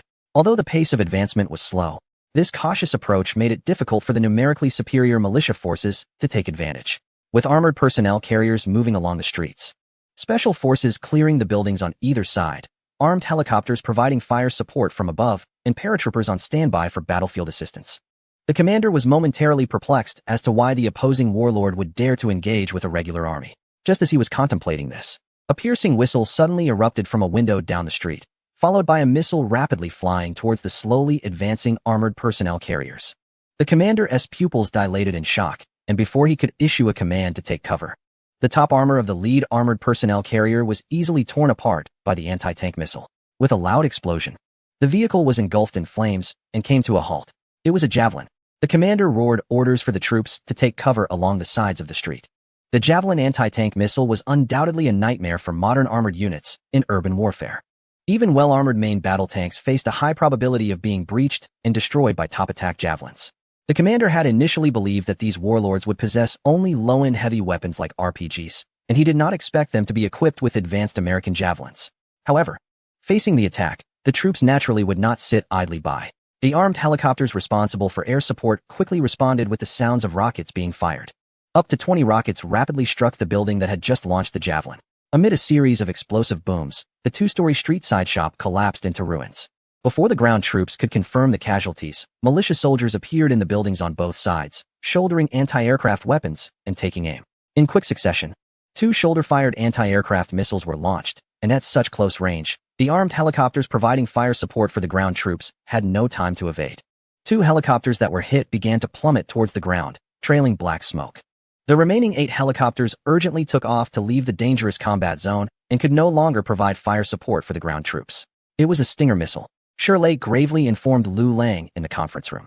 Both the Javelin anti-tank missile and the Stinger anti-aircraft missile were among the most famous individual heavy weapons produced by a certain country, renowned worldwide for their portability, great power, and user-friendly operation. Just now, the official foreign affairs minister of a certain country personally contacted and questioned another country about why its active main battle equipment appeared in the hands of a warlord force with ties to terrorists. The latter's officials made excuses, stating that this batch of equipment might have been left behind during their troops' withdrawal from a certain region and ended up on the black market, acquired by local warlords in a certain city.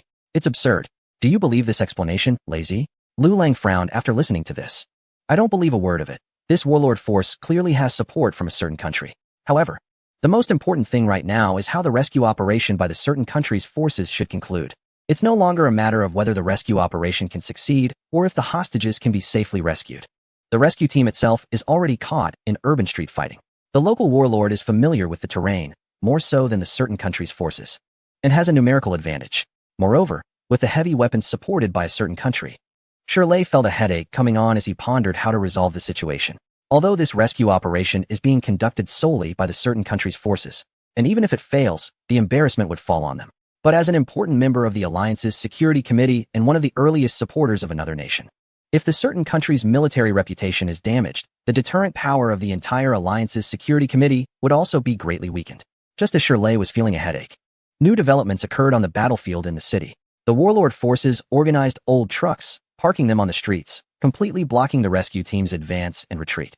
They then piled up discarded vehicle tires in various areas of the city, soaked them in gasoline, and set them ablaze, creating towering infernos that filled the sky with thick, black smoke, quickly shrouding the city in a post-apocalyptic scene. Armed helicopters initially attempting to support the ground forces had to ascend again, but with visibility obstructed, low-flying helicopters became easy targets for anti-air missiles. They were stalling for time, trying to drag the fight into the night. Shirley immediately recognized the local warlord's battle intentions, only by drawing it out until nightfall, when the certain country's forces were exhausted and their elite soldiers' combat effectiveness significantly reduced. Could the local warlords leverage their familiarity with the terrain and numerical superiority to gain a fighting chance? Chapter 333. Predicament. As time passed, what was originally thought to be a swift rescue operation had now stretched into 3 hours. Not only had there been no sign of the hostages, but even members of a certain pirate organization had not been spotted. The piled-up old trucks, set ablaze after being soaked in fuel, created towering flames reaching 20 to 30 meters high on the city roads, completely blocking the rescue team's path. The commander of the certain country's forces was continuously shouting orders to clear the road obstacles. However, from the rooftops on both sides of the street and the inconspicuous corners, local warlord soldiers kept firing sporadic shots. Despite their poor marksmanship, it was difficult to take down the elite forces equipped with battlefield protective gear. However, the occasional attacks from portable missiles have kept the troops in a state of high tension. If this continues, the situation will definitely escalate. Shirley stared at the monitoring satellite images. Nearly 1,000 rescue troops are currently besieged in the city. Although their elite status means they are unlikely to be defeated by the tribal soldiers under the warlords in combat, being surrounded has made it nearly impossible for them to locate the pirate organization and rescue the hostages in a short time. The responsible parties on their side had already prepared to use naval artillery and ballistic missiles to assist the rescue troops in their attack, but we managed to dissuade them.